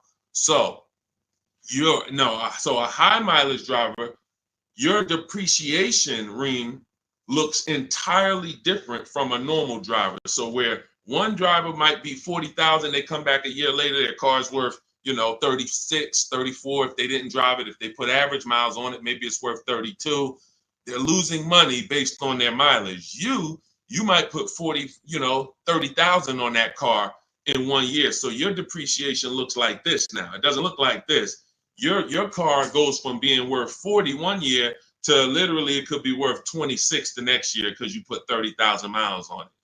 So you have to take into account depreciation differently than a normal person. Everyone has to take it into account, but you have to, any high mileage drivers on here, if you drive more than 18,000 miles, I want you to type HM into the chat for high mileage. This is specifically how you need to be looking at depreciation so that you don't keep flipping out of cars and then coming back with huge amounts of negative equity because you're structuring your deals like you're not a high mileage driver and you're killing your values. High mileage drivers used to come into the dealership with, cars that were 5 years old, got 180,000 miles on them, and they still have big loans left. They still have loans that show they got a loan like a normal driver, 5-year loan, 6-year loan. This is what normal drivers can get based on their ownership. High mileage drivers, you cannot do that because all you're doing is pushing your losses to the back end. You might have a lower payment of $150 less, but what's going to happen is when you go to replace this car in 5 years, 6 years, if it still has a loan, now you're dealing with huge amounts of negative equity that you have to now roll over to your next vehicle or put 10, 15, 20 grand down so that you don't have that going to your next vehicle. So the smarter thing for you to do, Reem, is to figure out right up front, how many years are you keeping your next car?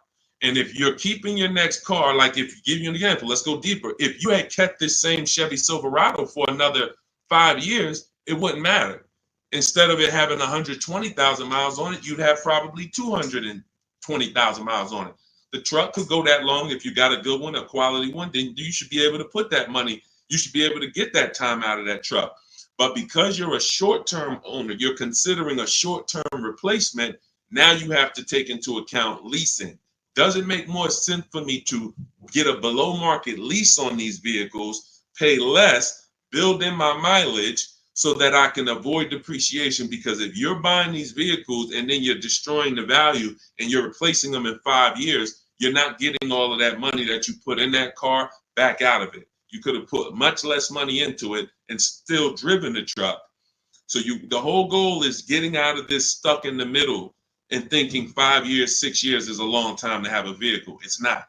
You're still in short term because you're still in the big depreciation phase. See, once you get to about 8 years, that depreciation is going to start looking like this. So your truck this year is going to be worth about the same next year. It's not depreciating like this anymore, losing thousands and thousands every year. That's where you want to get to if you're buying. If you're not keeping the vehicle that long, you should not be buying, because all you're doing is riding the depreciation slide all the way down, and then you go and get another vehicle, ride it down again. Get another vehicle, ride it down again. You're never getting to the point where you could benefit like a long-term owner and stop losing value every single time. And if you're not keeping your vehicles 8 years, my rule is you lease. You shop for a below-market lease. Now, we could go a little deeper on that. If somebody has a follow-up question, this is about business. I assume you're making money from that truck. So if you're making money from that truck, then you should be structuring your deal and your finances in a way that gets you the short-term wins and doesn't push the losses to the back like a negative equity. Like I said, you got a $400 payment, but every time you replace the vehicle, you got 15 grand negative equity. Smarter thing to do would be to have a shorter loan, higher payment slightly, but then when you go replace the car's paid off. Now, instead of having negative equity, you might have something that's worth 5 grand, 8 grand that you could use as an asset. So that's what it's about. All right. When it comes to these understanding this is all in my digital book. You have to understand depreciation is step one. Cue up the next question, Dolan. Depreciation is next step one. When you go into a car transaction, your first question is to decide how I'm going to beat depreciation, through a below market lease or through a below market purchase. But if you do a below market purchase, which means you pay less than everyone else paid, but you should have leased, then you paid too much. There's no one on here, myself included, who can get a below market purchase and then replace that car in 3, 4, 5 years and have it be less money than we would have spent on a below market lease. A purchase is always much more, even with a great deal, than a lease would be with a below market lease. So this is what we deal with up front. Leasing versus buying is the first step in my book, the most important question. That's the foundation of our deals. Nothing more important than that. All right, go ahead, Dolan. All right, come on, keep typing the questions. I know we got a lot. We'll try to get through as many as we can in an hour. Okay, BMW X7, new or used. Okay, so if you're purchasing, which means you're a long-term person, you're going to beat depreciation through long-term ownership. Whenever you're purchasing, your goal is to beat depreciation through long-term ownership. So how many people have a vehicle? If you have a vehicle that you've had in your driveway for at least 8 years, I want you to type the number of years into the chat. Type the number of years into the comments if you had a vehicle more than 8 years, 10 years, type it in, 11 years, 13 years, 8 years, only if it's more than 8. I want to show you how you should be looking at purchasing and what your goal should be. What your goal should be when you buy. Okay, so I see somebody TikTok 15 years. I see, okay, brother, I see 11 years. Okay, anyone who has a car, if you have a vehicle in your driveway right now that you have had, William Smith, 12 years. Okay, if you've had it more than 8 years, type the number of years into the chat so that you can understand what we're about to break down here. Because you're asking Chuck T, new or used. This is totally based on budget. But after you decide what your goal is, which is a long-term purchase. All right, 9 years. I see you, Liz. All right, so when you look at keeping a vehicle as long as the people who just shouted out how many years they've kept it, this is what their depreciation looks like now. Some of them like this. Somebody like brother who he's had his vehicle 11 years, his depreciation is like this. What does that mean? If his vehicle today is worth $7,000, a year from now, it'll probably be worth close to 7,000, maybe 68, 62, 7. He's losing a very small amount through depreciation. He's beat depreciation. So that's the benefit of all the money he put into the car, is he now has a vehicle that is no longer depreciated. He could drive it for 4 or 5 more years. My father had a GMC Envoy that he's had since 2013. We bought it pre-owned for him. He's had it since then, paid it off 5, 6 years ago, and he's had that vehicle. It's been worth about $5,000 for the last 2 years, and he's going to sell it for close to that. So that's when you beat depreciation. Now, when you are not buying to keep that long, you are on the depreciation sliding board, which means you're going to lose thousands of dollars in value. So as long as you have decided I'm going for long term, which I call the 8-year rule, at least 8 years, I'm going to keep this vehicle so I can beat the depreciation, pay it off, and then I'll consider replacing it or keeping it longer. But it's going to be at least 8, or I should be shopping for a below market lease so I don't tie up money in this vehicle this long. So now you've decided I'm a long-term person, I'm purchasing new or pre-owned, strictly based on budget. Can we afford both? If we can afford both, then I have in step 3 in my book, and step 4, which is shopping, not buying. This is when I'm helping you make this decision of new versus pre-owned. Which value system are you operating with? Some people, if they know they're only getting a replacement vehicle every 8 to 10 years, they're going to go and get a new one because they're like, listen, I only do this once a decade. I want to make sure I have the latest and greatest. I could afford it, no problem. Some people, they say, you know, even though I could afford the new one, I want to go pre-owned.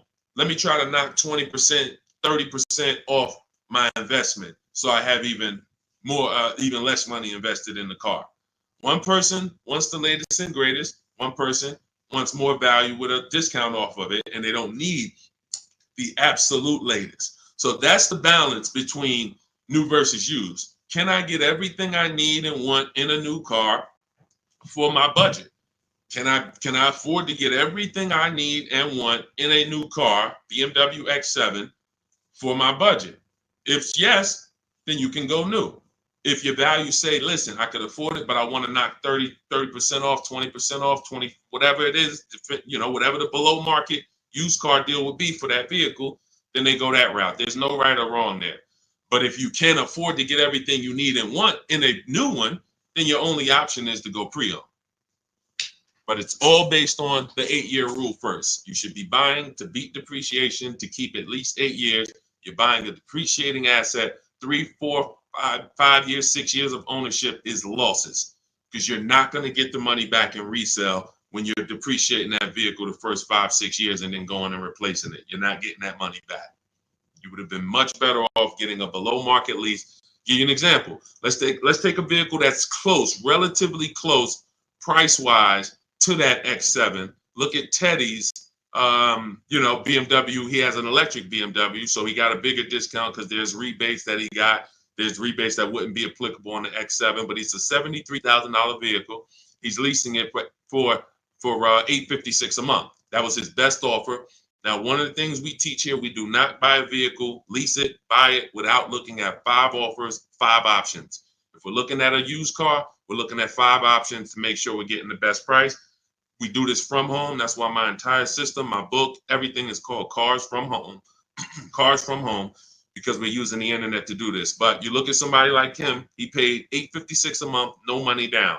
On a $73,000 vehicle, some of you know every $5,000 would be how much? I know I got some new people on the stream, but I'm talking to the people who you've been tapped in. I may have a couple people who know every $5,000 when you're looking at a car is about how much per month. And you use this so that you never get scammed. When you know this, no one can throw, you need to know a basis of what a car should cost. And I'm gonna tell you why in 1 minute. Thank you, Anthony. Yes, $100. Great job. Anthony Perry knows $100. So if every $5,000 is $100, you're going to now look at a $50,000 vehicle and you're going to say that's going to be about $1,000 a month if I wanted to buy it. That doesn't take into account, okay, I might get a $10,000 discount. We're just talking about strictly looking at the base price, total price of the vehicle, asking price. Every $5,000 is about $100 per month on a 5-year loan. So you're looking at a $50,000 vehicle, that's about $1,000 a month. You're looking at a $73,000 BMW like Teddy was, that's roughly about $1,500, close to $1,500 a month on a 5-year loan. No money down. That's how we shop. No money down.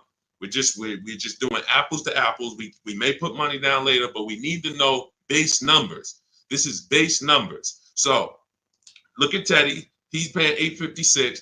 You're never, if he was buying this vehicle, it would be $1,400, $1,500.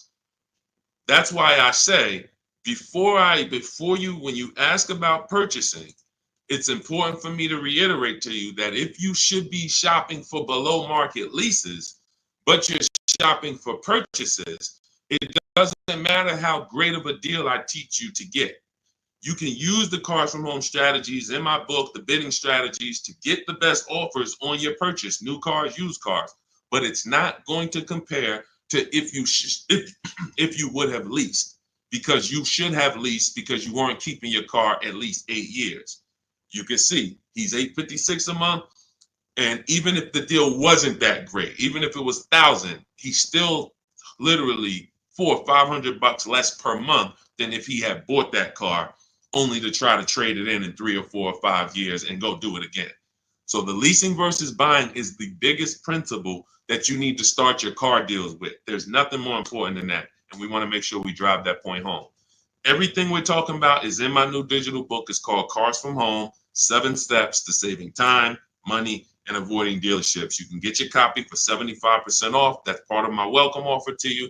This is going to have all of my blueprints, step-by-step strategies for leasing, buying, getting below market deals for high mileage drivers. It's all in there if you don't want to try to remember this. And you can get it for 75% off as part of our welcome offer. In my TikTok bio, click the picture of me. My Instagram bio, click the picture of me. Click that website, and the YouTube comments or the Facebook comments. Grab your 75% off, but it's only good for 30 minutes. After that timer hits 0, the price does go back up to $97, which is still incredible.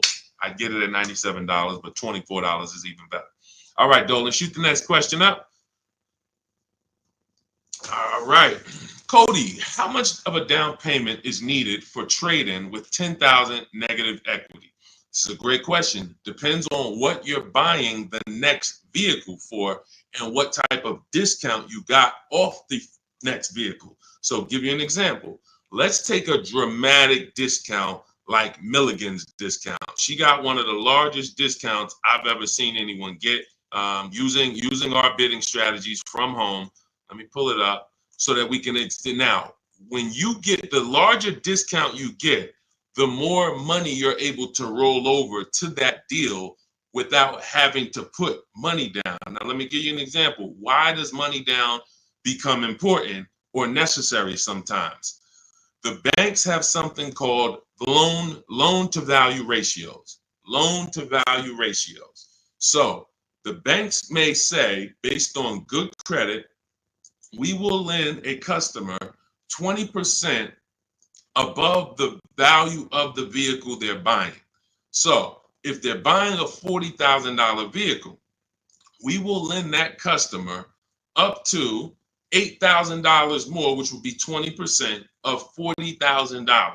Because the value of the vehicle is 40, the loan to value ratio is 120%. We can lend $48,000 on a $40,000 vehicle. So if a person comes in and they want to buy that $40,000 vehicle and they want to finance and add to the loan the taxes and any applicable fees, that might come out to be roughly $44,000. They'll qualify because the bank says you have up to $8,000. Now, let's say they want to bring a small amount of negative equity over to the deal, $4,000. So now they buy it for 40. They get they have $4,000 in fees and taxes, and then they have another $4,000 of negative equity that they add to the transaction. The bank will say you're still at no more than 20% above the value of the vehicle. We can approve this with no money down. The problem happens when a person wants to add $8,000 of negative equity on top of that. So now they're buying it for 40. They are getting taxes and fees added. That's 44. And then they want to slap 8,000 of negative equity on there. That's 52. The bank is going to say, no, we only will approve 20% above the vehicle's value, which is $48,000. So if you could get it down to $48,000, we'll approve it. If not, we can't approve it. The customer has to put the money down to make up the difference. So in that scenario, what you would be asking for would be above the bank's loan to value ratios. This is why I call negative equity the bad credit for people with good credit. This is why I want you to know the cause for most negative equity situations is you don't understand leasing and you're buying your vehicles rather than getting below market leases. You take out 5 and 6 year loans, you don't pay them off, you trade in vehicles, and you should be shopping for below market leases, but you continue to purchase. So you're going to continue to have negative equity in almost every case unless you start putting a lot of money down or start keeping your vehicles longer, paying them off, and then coming back and seeing how much money you could get back out of that, which I also don't recommend. But the last thing, which is very important, especially when you have large amounts of negative equity, is let's say that same $40,000 vehicle, you're using our strategies and you get a $8,000 discount. Or let's take a vehicle. Let's take Milligan's deal. Like I said, in her particular case, she got a $79,000 vehicle for $51,000. This is a Mercedes. It's an electric version. She used our bidding system. She got the biggest discount I've ever seen, and she can put any amount of negative equity on top of this deal because the bank is lending against this vehicle, this Mercedes, based on a $79,000 value.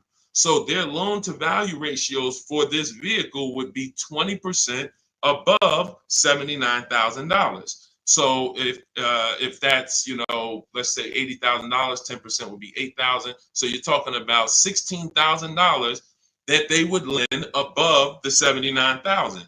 So they're looking and saying, wow, if this is a $79,000 vehicle, they don't care about what the woman bought it for. They don't know that.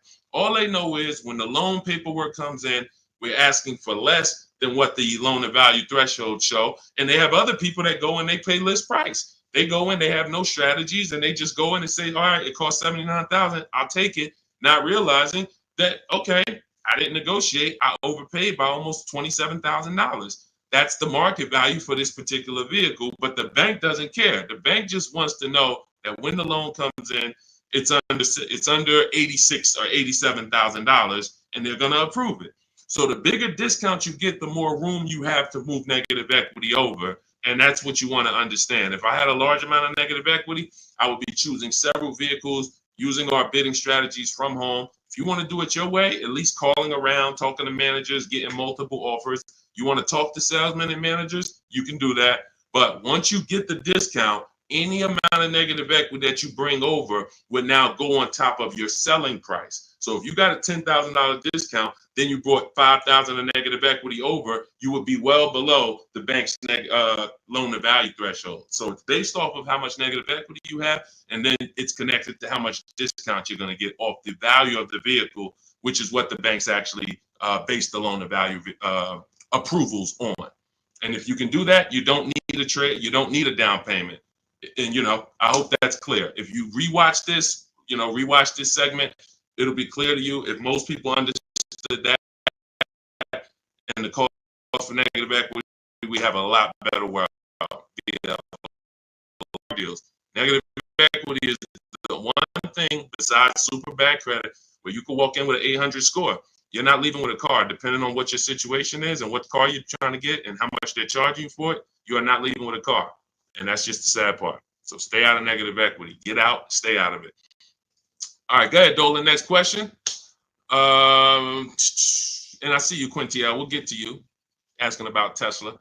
All right, Miss A, good to see you. Any advice on leasing as a first-time car buyer? Sure. Let's look for something that's mainstream because some banks do not want to be your first lease. When I was at Mercedes, unless you were like, they had a Rising Star program, which was certain college students and, would have, condition. They had to have certain things like 2 trade lines on their credit report, but that's the only people who can qualify to get a Mercedes as their first loan or lease.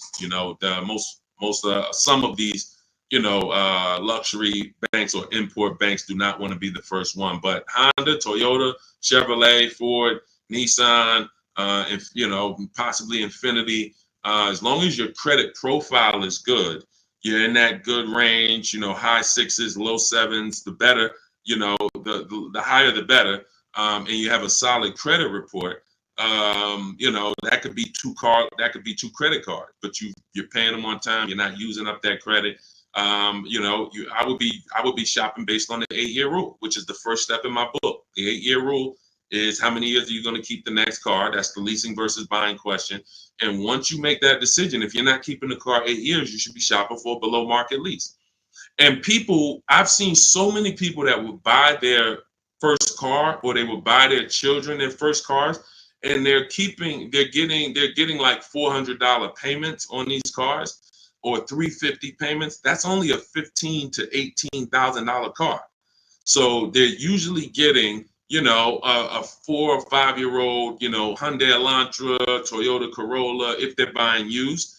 These are the same vehicles that they may turn around and trade in 2 or 3 years, 4 years. They're paying $350 a month, and God forbid the vehicle breaks down on them or anything. They're dealing with a used car, where you can get some of these incredible lease deals, and you can get them for, depending on the car you're looking at. Somebody had just got an Elantra, and the payment was $350 a month, brand new car, no money down. Let me see if I can find their deal. It was here we go. It's India.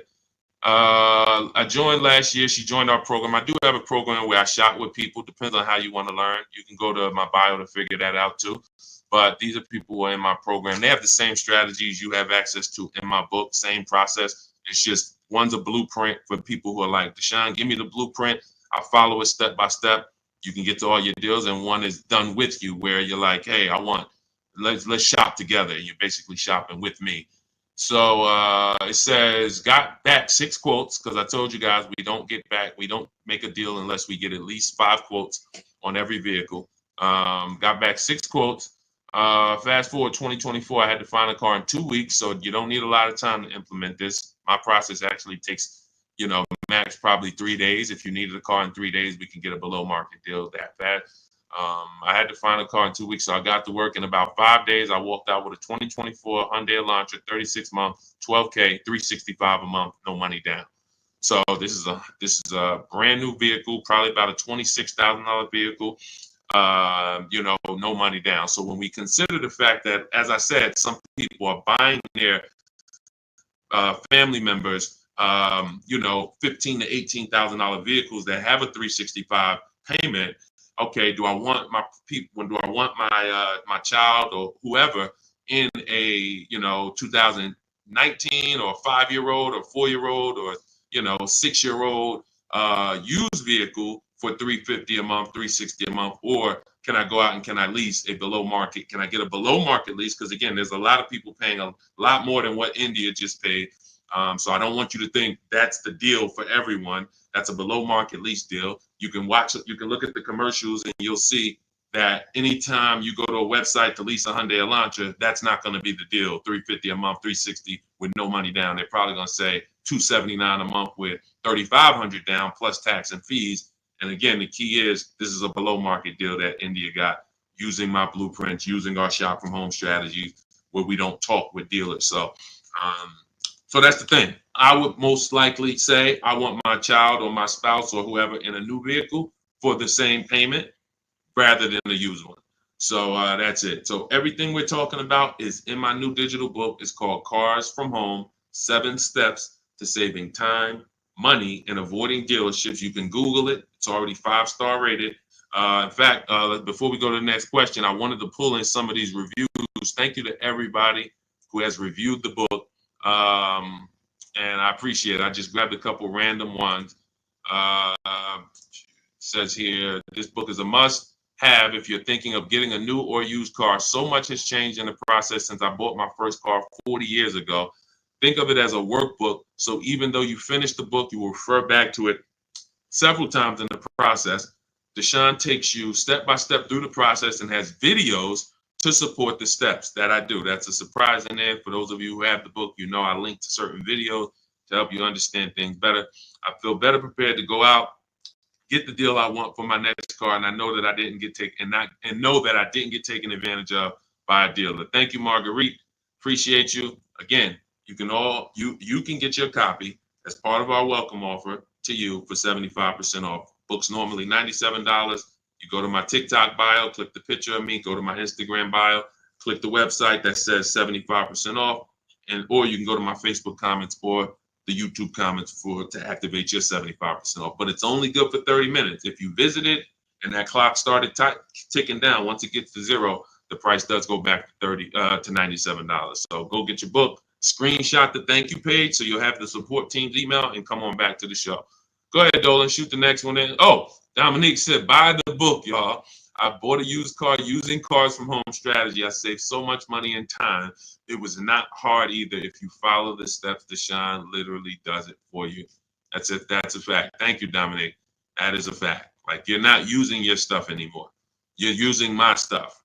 So that is, if you leave your stuff. That's why I represent Unlearn, Relearn, because when you decide you want to unlearn your way of car shopping and you want to do it the Cars from Home way, that's all you need. As long as you have a computer and you can copy and paste and send emails and visit websites, you can win. That's all you need. But you do need to be able to use a computer and copy and paste. That is a requirement. And everyone may not be able to do that. If you have somebody in your family that's good with copying and pasting and sending emails, that's all we need to win.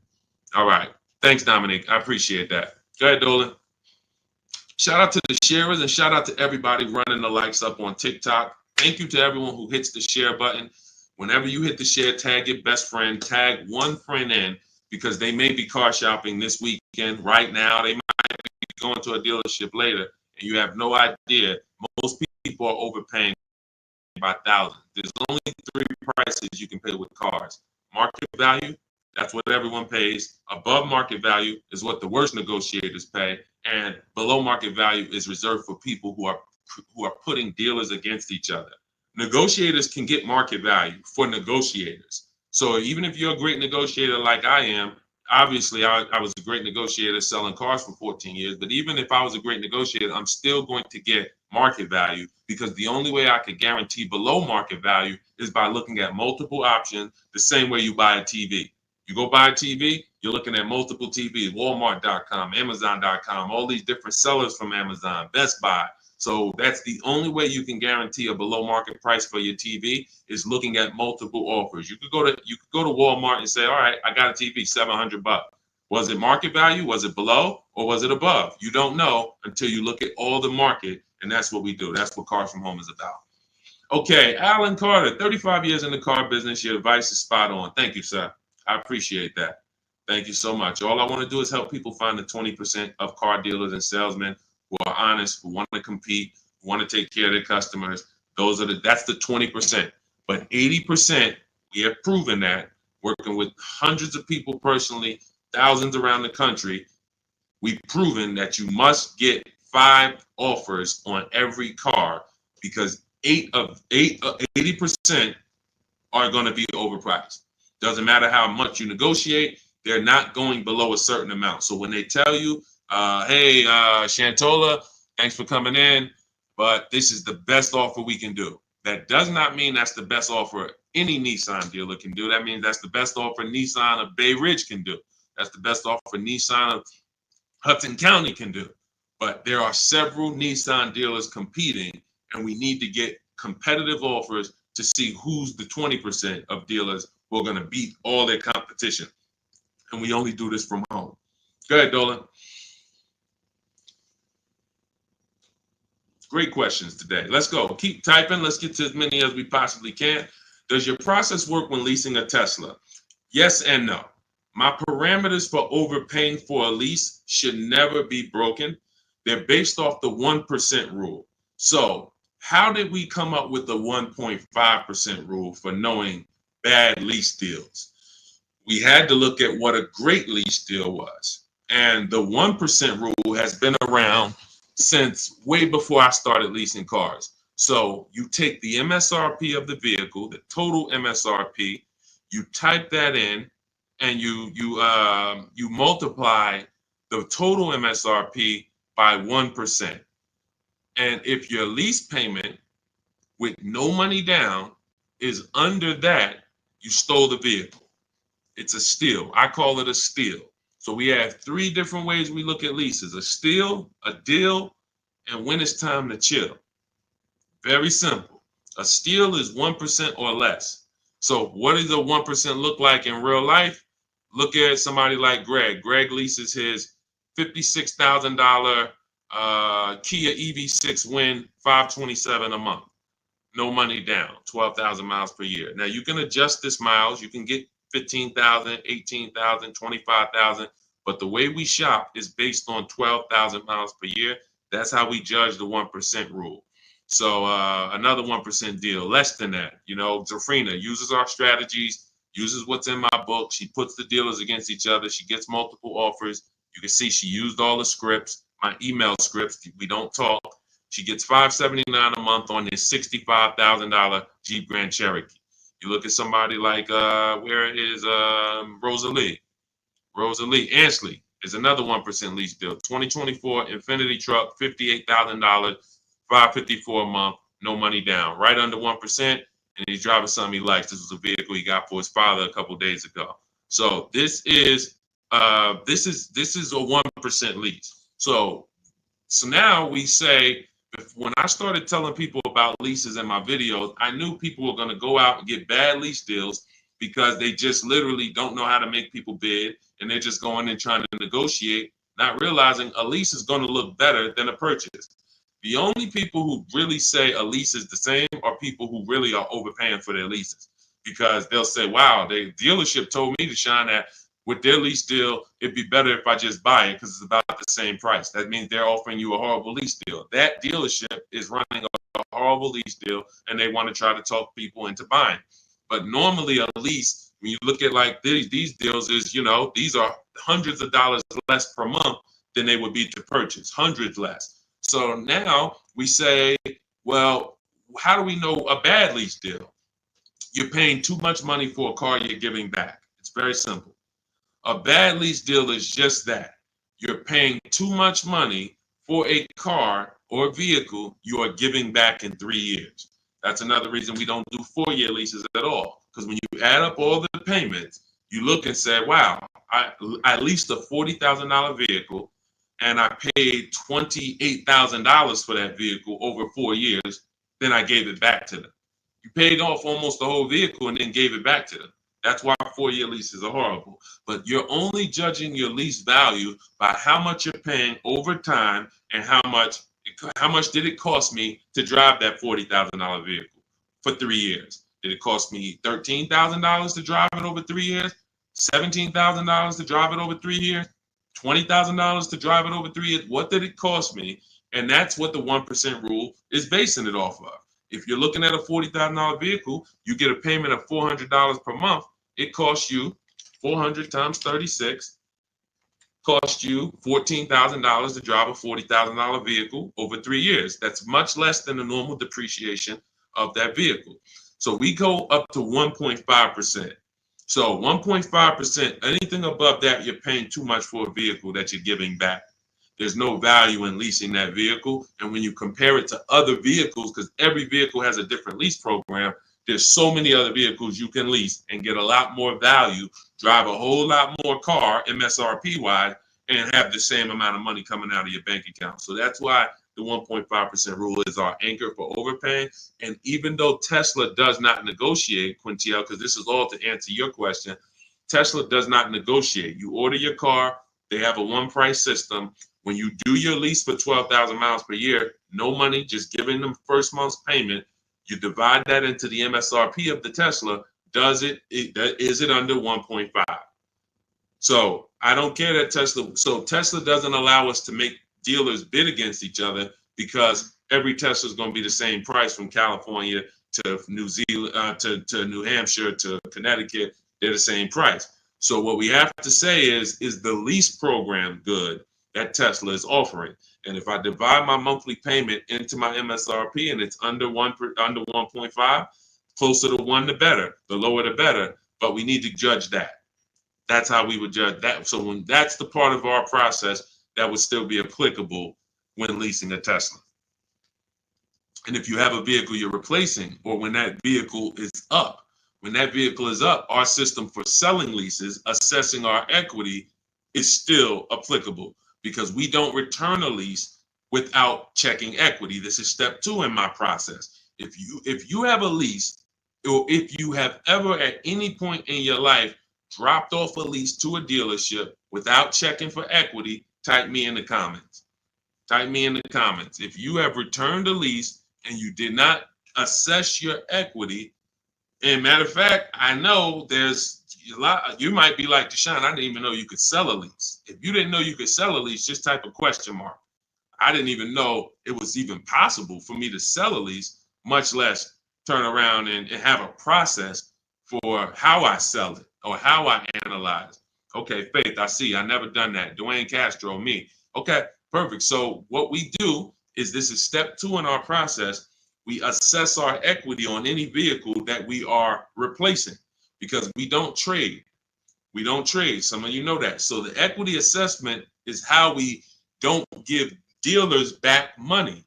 So if your car on the market is worth $19,000 and you go drop it back to a dealership, but they could buy that car for $16,000, now you just lost $3,000 of equity because they're going to buy that vehicle and they're going to resell it based on a market value of 19.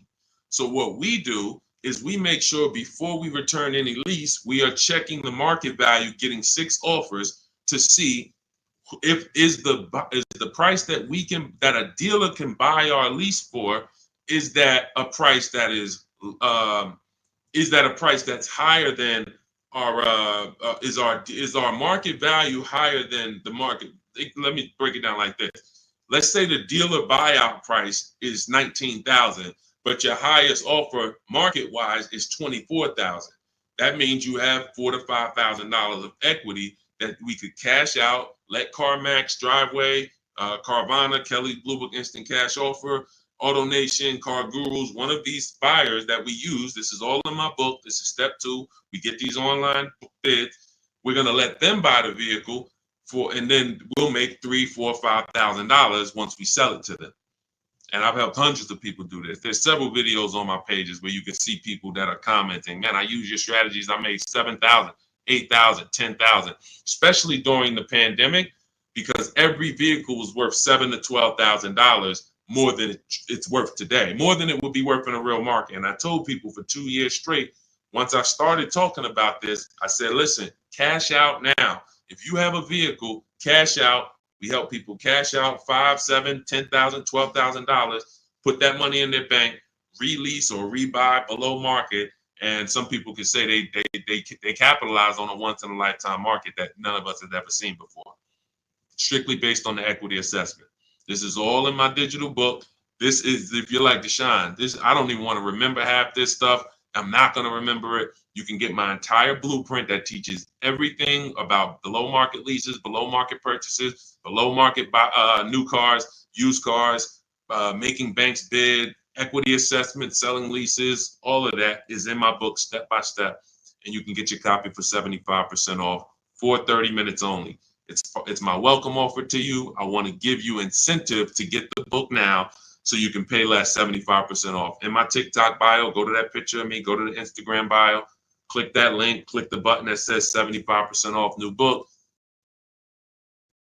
Get your copy. Make sure you screenshot the thank you page. If you're on YouTube, your 75% off link is in the comments. Facebook, it's in the comments, but it's only for 30 minutes. After that, the price does go back up to $97, which is worth every penny, but $24 is better. So go get your book and then come back to the show. Go ahead, Dolan. Great question so far. Let's keep going. Does this work the same way for Canada? Scott, I'm not sure. I do believe that most would be applicable. I do believe that most. The difference is going to be the websites. So we're using our multiple marketplace strategy for shopping for used cars. We're using 8 marketplaces. Used to be 9, but Vroom went out of business. So we're using Carvana, we're using Carvana, CarMax, Driveway, eBay Motors, Cars.com, CarGurus.com, Carfax.com, and Autotrader.com. Those are 8 marketplaces that we use to shop for our used cars. I don't know if they're the same in Canada. I don't know if they're different. When we're shopping for our new cars, we use what I call, what's in my books, it's in step 5, it's called the 25 to 5 strategy. We're going to reach out to 25 dealers online. It takes us 20 minutes. You're using my email scripts. In 90 minutes, you're going to have quotes back from all of these dealers to be able to get at least 5 to 7 quotes. So out of the 25, you're going to get 5 to 7 quotes. That's why it's called the 25 to 5 strategy. We're going direct to the dealers' websites. So I give you links to the dealers. As long as these dealerships have similar websites set up in Canada, then everything is going to be the same. The scripts, the way they communicate, the things they try to get you to do, come in, can I get you on the phone, put one price here, and then, for a used car, and then hope you come in and charge you more later. All of that, if all of that is the same, which I believe it is, then everything will be applicable in Canada. It's just the websites will be different. But Honda's going to have their own dealers' websites, so that's why I say I believe 90% at least is applicable, and potentially more. All right, great question. Go ahead, Dolan.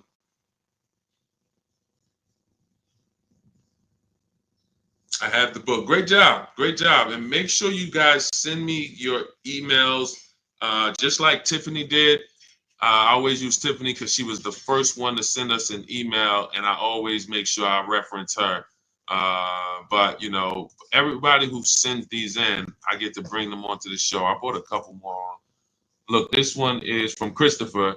Deshone, thanks so much for these resources. I read your entire book last night. I've already been underway and trying to put my deal together. What a great book. I have my quotes together. Now I'm ready to take the next step with the calculator.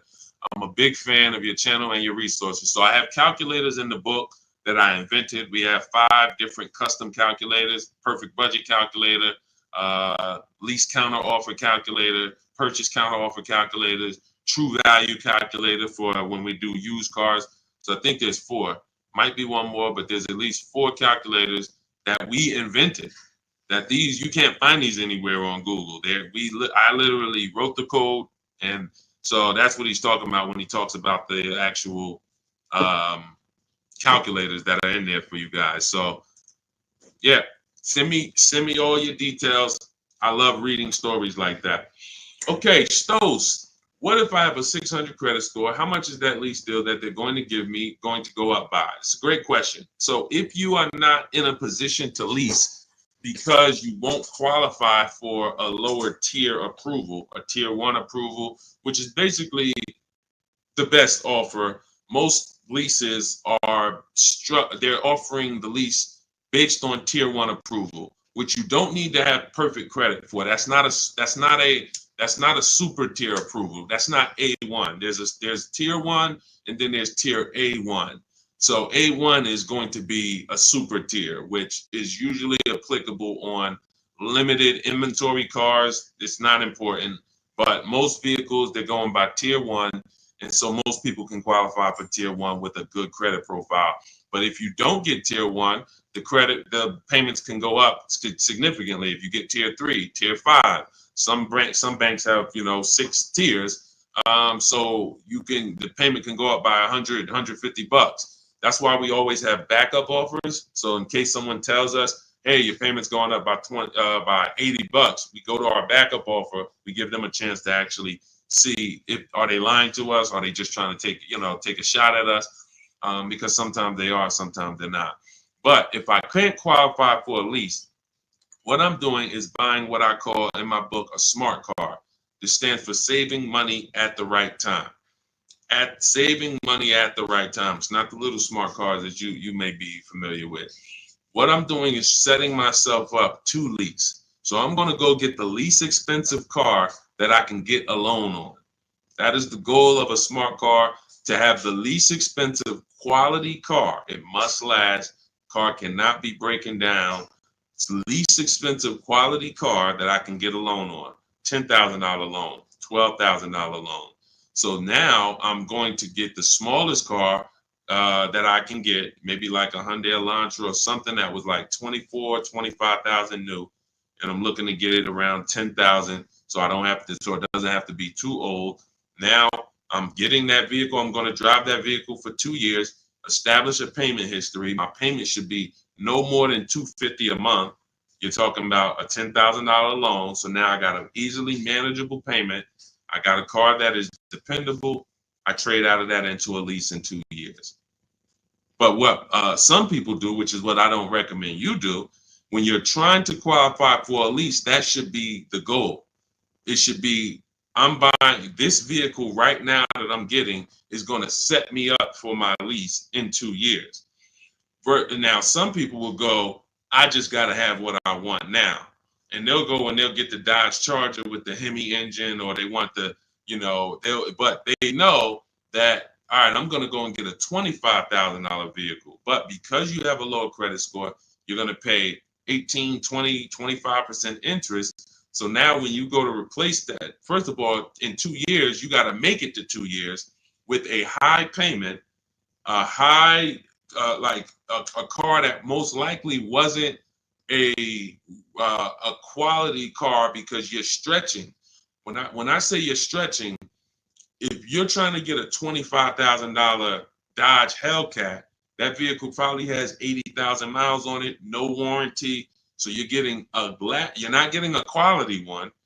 You're getting the one you can afford, which is going to be high miles, older, and now you have this high payment, high interest. So when you go to replace that car in 2 years and try to go into a lease, you're going to have a huge amount of negative equity, maybe $8,000, $9,000, $10,000, $15,000 of negative equity. So when you try to go into that lease, you're not going to even be able to make the lease make sense, because you're bringing all this negative equity over from the old car. So that's why I say you discipline yourself. You drive something, least expensive car, because you're building. You're building. We haven't earned the right to get what we want, but if I discipline myself for 2 years, drive a vehicle that is the least expensive, reliable vehicle that'll do the job for me, 2 years down the road, I got 2 years of payment history. I traded out of that into my new lease, and I'm driving a brand new car from that point on. That's the plan if I didn't have good credit, but I knew I need to get to the point where I could lease. That's exactly what I would do. All right, great question. Go ahead, Dolan. Scott Johnson hold on. Ahmed, the payment includes money factor and taxes. So what part of the lease is too much? It's too much based on the total amount for a vehicle you're not going to own.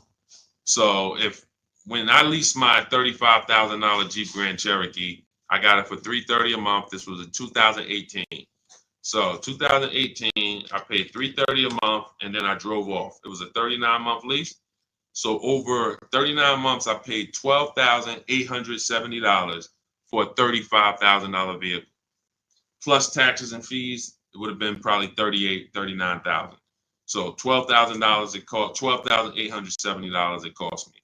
When you are leasing, the only thing you are considering is how much does it cost me to drive this vehicle over 3 years. The lower, the better.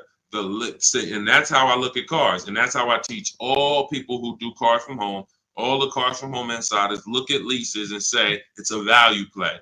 That $40,000 vehicle, what's the below market lease on that? We get below market leases by making dealers bid. That's what the whole cars. That's a huge part of what the cars from home system is. You're not going to get the below market deal negotiated because you don't know what the market is. 80% of dealers are overpriced. So 4 out of 5 dealers are not going to give you a below market offer. They're going to hold more profit. They'll give you a discount, but they're not going to beat all their competition and give you the biggest discount. That's why we get multiple offers. Once we look at the below market lease, we can determine how much we're paying for this vehicle over a 3-year period. And the lower the better. Because again, we're comparing it to the 1% rule. So the 1% rule has been around. It's literally, I'm driving new vehicles for cents on the dollar. A 1% lease, $400 a month for a $40,000 car, no money down. The same $40,000 car would be $800 a month to buy, based on the fact we know every $5,000 is $100 a month. So $40,000 on a vehicle, that would be $800 a month. That's not including taxes. So you're talking $800 a month, $850 a month to buy a $40,000 vehicle on a 5-year loan. A 1% lease is $400 a month. So we're always judging the lease by how much am I giving them over a 3-year period to drive this vehicle. And, there is a point in time where you're paying too much for a vehicle you're giving back. And that means you signed a bad lease deal. Go ahead, Dolan. All of this is in my book. I teach you about the 1.5% rule and why we don't sign leases over 1.5%. All of this is laid out step by step. That's a huge part. When you hear me say rules, the 1.5% rule, the 8-year rule, these are principles. These are boundaries in our Cars from Home blueprint that we don't step over. We don't. And there's one thing, if you step over, great. That's on you because you're an adult. But it's another thing to know you're actually stepping over a boundary. And that's what we didn't have in the past. We didn't have boundaries that we knew we were stepping over. When is your loan too long? Well, in real estate, you have boundaries. That's why who would sign up for a 40-year mortgage? Type me. Do I have anybody in here willing to sign up for the 40-year mortgage? Anyone? Anyone willing to sign up? You're a smart person. Anyone? You could get a $600,000 house for the same payment as a $400,000 house potentially. Anybody signing up for a 40-year mortgage? What about a 50-year mortgage? What about a 50-year mortgage? No. Most people know, Deshone, the longest mortgage we're gonna get is a 30-year mortgage. Some of you go for 15 years to pay it off quicker, but you're not doing 40, you're not doing 50. Because that means I can't afford this vehicle. Boundaries. That's industry established boundaries. That means I can't afford this house. If I have to take a 40-year mortgage, 50-year mortgage just to afford it, I can't afford it. That's the same thing we bring. That's one of the boundaries we bring to car buying. We don't do loans longer than 72 months. 6-year loan is the longest loan that we will do on a car. It just leads to problems. Most of the people who've had problems with cars, horrible problems. They still have loans on them, cars breaking down. They should be putting money to the side every year for maintenance, but they can't because they're still making a $500, $400, $800 car payment, and the car is 11 years old. These are issues. These are boundaries that we don't step over. That's why you'll learn in my book, The Rule of 72 and the 10th birthday. 6-year loan is the max. Car should be paid off by the 10th birthday. These are boundaries. That's what we bring. Deion Harvey, would you pay 16 for a Mercedes Benz with 113,000 miles? No, unless you can pay cash for it, you most likely are going to end up in a tough position, and I'll tell you why. If you can pay cash for it, then you can put away money for the maintenance and for the upkeep. When I sold Mercedes, and I sold them for 5 years, the people who I would literally run into that were in tears were people who the service department told, you have a $4,000 repair, plus you need brakes, plus you need an oil change. So oil change on the Mercedes is $200. Brakes could be $2,000. Then you have a repair because you don't have a warranty that could be your navigation system goes out. That could be $3,000. So literally you're looking at $6,000 and you still have a car payment and you still have insurance and you still have gas. So this is something I call the 4 expenses that we take into account. How we're going to acquire the car, insurance, gas, and maintenance and repairs. So these are the 4 expenses. And what gets people with Mercedes, BMWs, Range Rovers, Porsche, anything that's expensive to maintain and repair is nothing when something breaks, nothing costs $100. So it's not that they can't afford it. They can't afford to do that and make their car payment.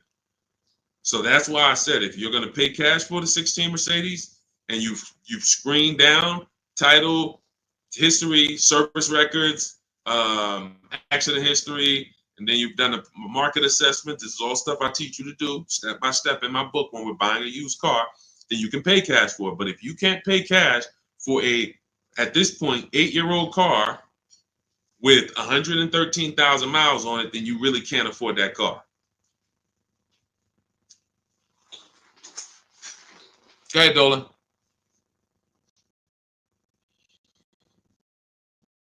Any Euro car after $100,000 is a money pit. That's why you can get them cheaper. And listen, if you know, you can have vehicles that were well taken care of by people and they just went to upgrade their model. There are plenty of people who baby their cars, their BMWs, their Porsche. They've done all the maintenance. Now they get to 100,000 miles. They might have had it for 8 years and they're ready to sell it. And it's a great opportunity for someone else to buy. But you have to be able to afford these cars. And you have to be able to avoid, if you can't afford to repair and maintain them, then you can't afford these cars. So that's the principle. And again, I'm somebody who's worked. My most expensive car I ever sold was a $435,000 SLR McLaren. So I've had plenty of people who had, $200,000 Maybachs and, $180,000 S63s. Like, there are principles of affordability that safe people, conservative people follow to make sure they're not getting in trouble buying these expensive vehicles. And then there's people who don't have these principles and they're buying less expensive vehicles, lack of quality, and they're basically shoehorning their way into the vehicle with a loan, but they can't afford the vehicle because they can't afford to maintain it. And they can't afford to pay it off in time before things really start going wrong. If I got a paid off Mercedes or paid off Range Rover, but I'm putting, I was paying $700 a month to buy it, but now it's paid off. So now I put $300 a month to the side in an emergency fund. So when something breaks, I go to my emergency fund. Okay, my car needs this, my car needs that, but I'm not making a car payment anymore, so I can afford the maintenance. Problem is, when you're making a car payment and things start breaking, that's the problem. That's what we want to stay away from. So Ron, I have to turn in my 2022 Kia EV 425. Don't want to buy it, but my buyer's 21, worth only 15 right now. So 425 a month on a $41,000 car, good deal. It sounds like it, but we don't know if that was the best deal, and that's the problem. Sounds like it. It's a 1% lease, 425. If you put no money down, and you literally just signed the deal for 425, gave that to them and drove off at 425 a month, then that's close to a 1% lease. And that's but we don't know if that was the best. And I'll give you an example. So Zafrina was shopping for a Jeep Grand Cherokee. She had one coming off lease. She ran her equity assessment just like you. It was no equity in it, so that means she's just going to return it. If there's no equity in the lease, we just return it. When it's done, we start shopping for our lease, just like normal. Once we make our last payment, we get out, we start shopping using our system. Now we get our offers. She gets offers on this Jeep Grand Cherokee Limited, and she said it was about 1.2%, which is a solid deal. I mean, 1.2%. Great value lease. But she said that the dealer who won the bid, who she was about to choose, said that she was coming out of a 1% lease that I had helped her get going back to 2021, right before the pandemic, maybe 2020. She was coming out of a 1% lease. So she was really trying to get back to a 1% lease, not go up to 1.2. So the dealer said, this other vehicle I have, this electric one, I could get you to 1% on that.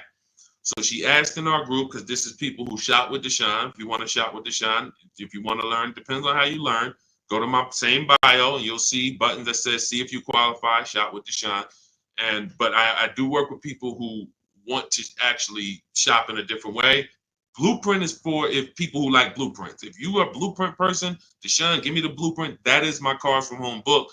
It's the ultimate blueprint to below market deals. That's why I show all of these people who actually used it and wrote about it, and you can read the reviews on it. But when you see these Facebook posts, these are people who have been working with me and in my private program. But anyway, let's get to the point.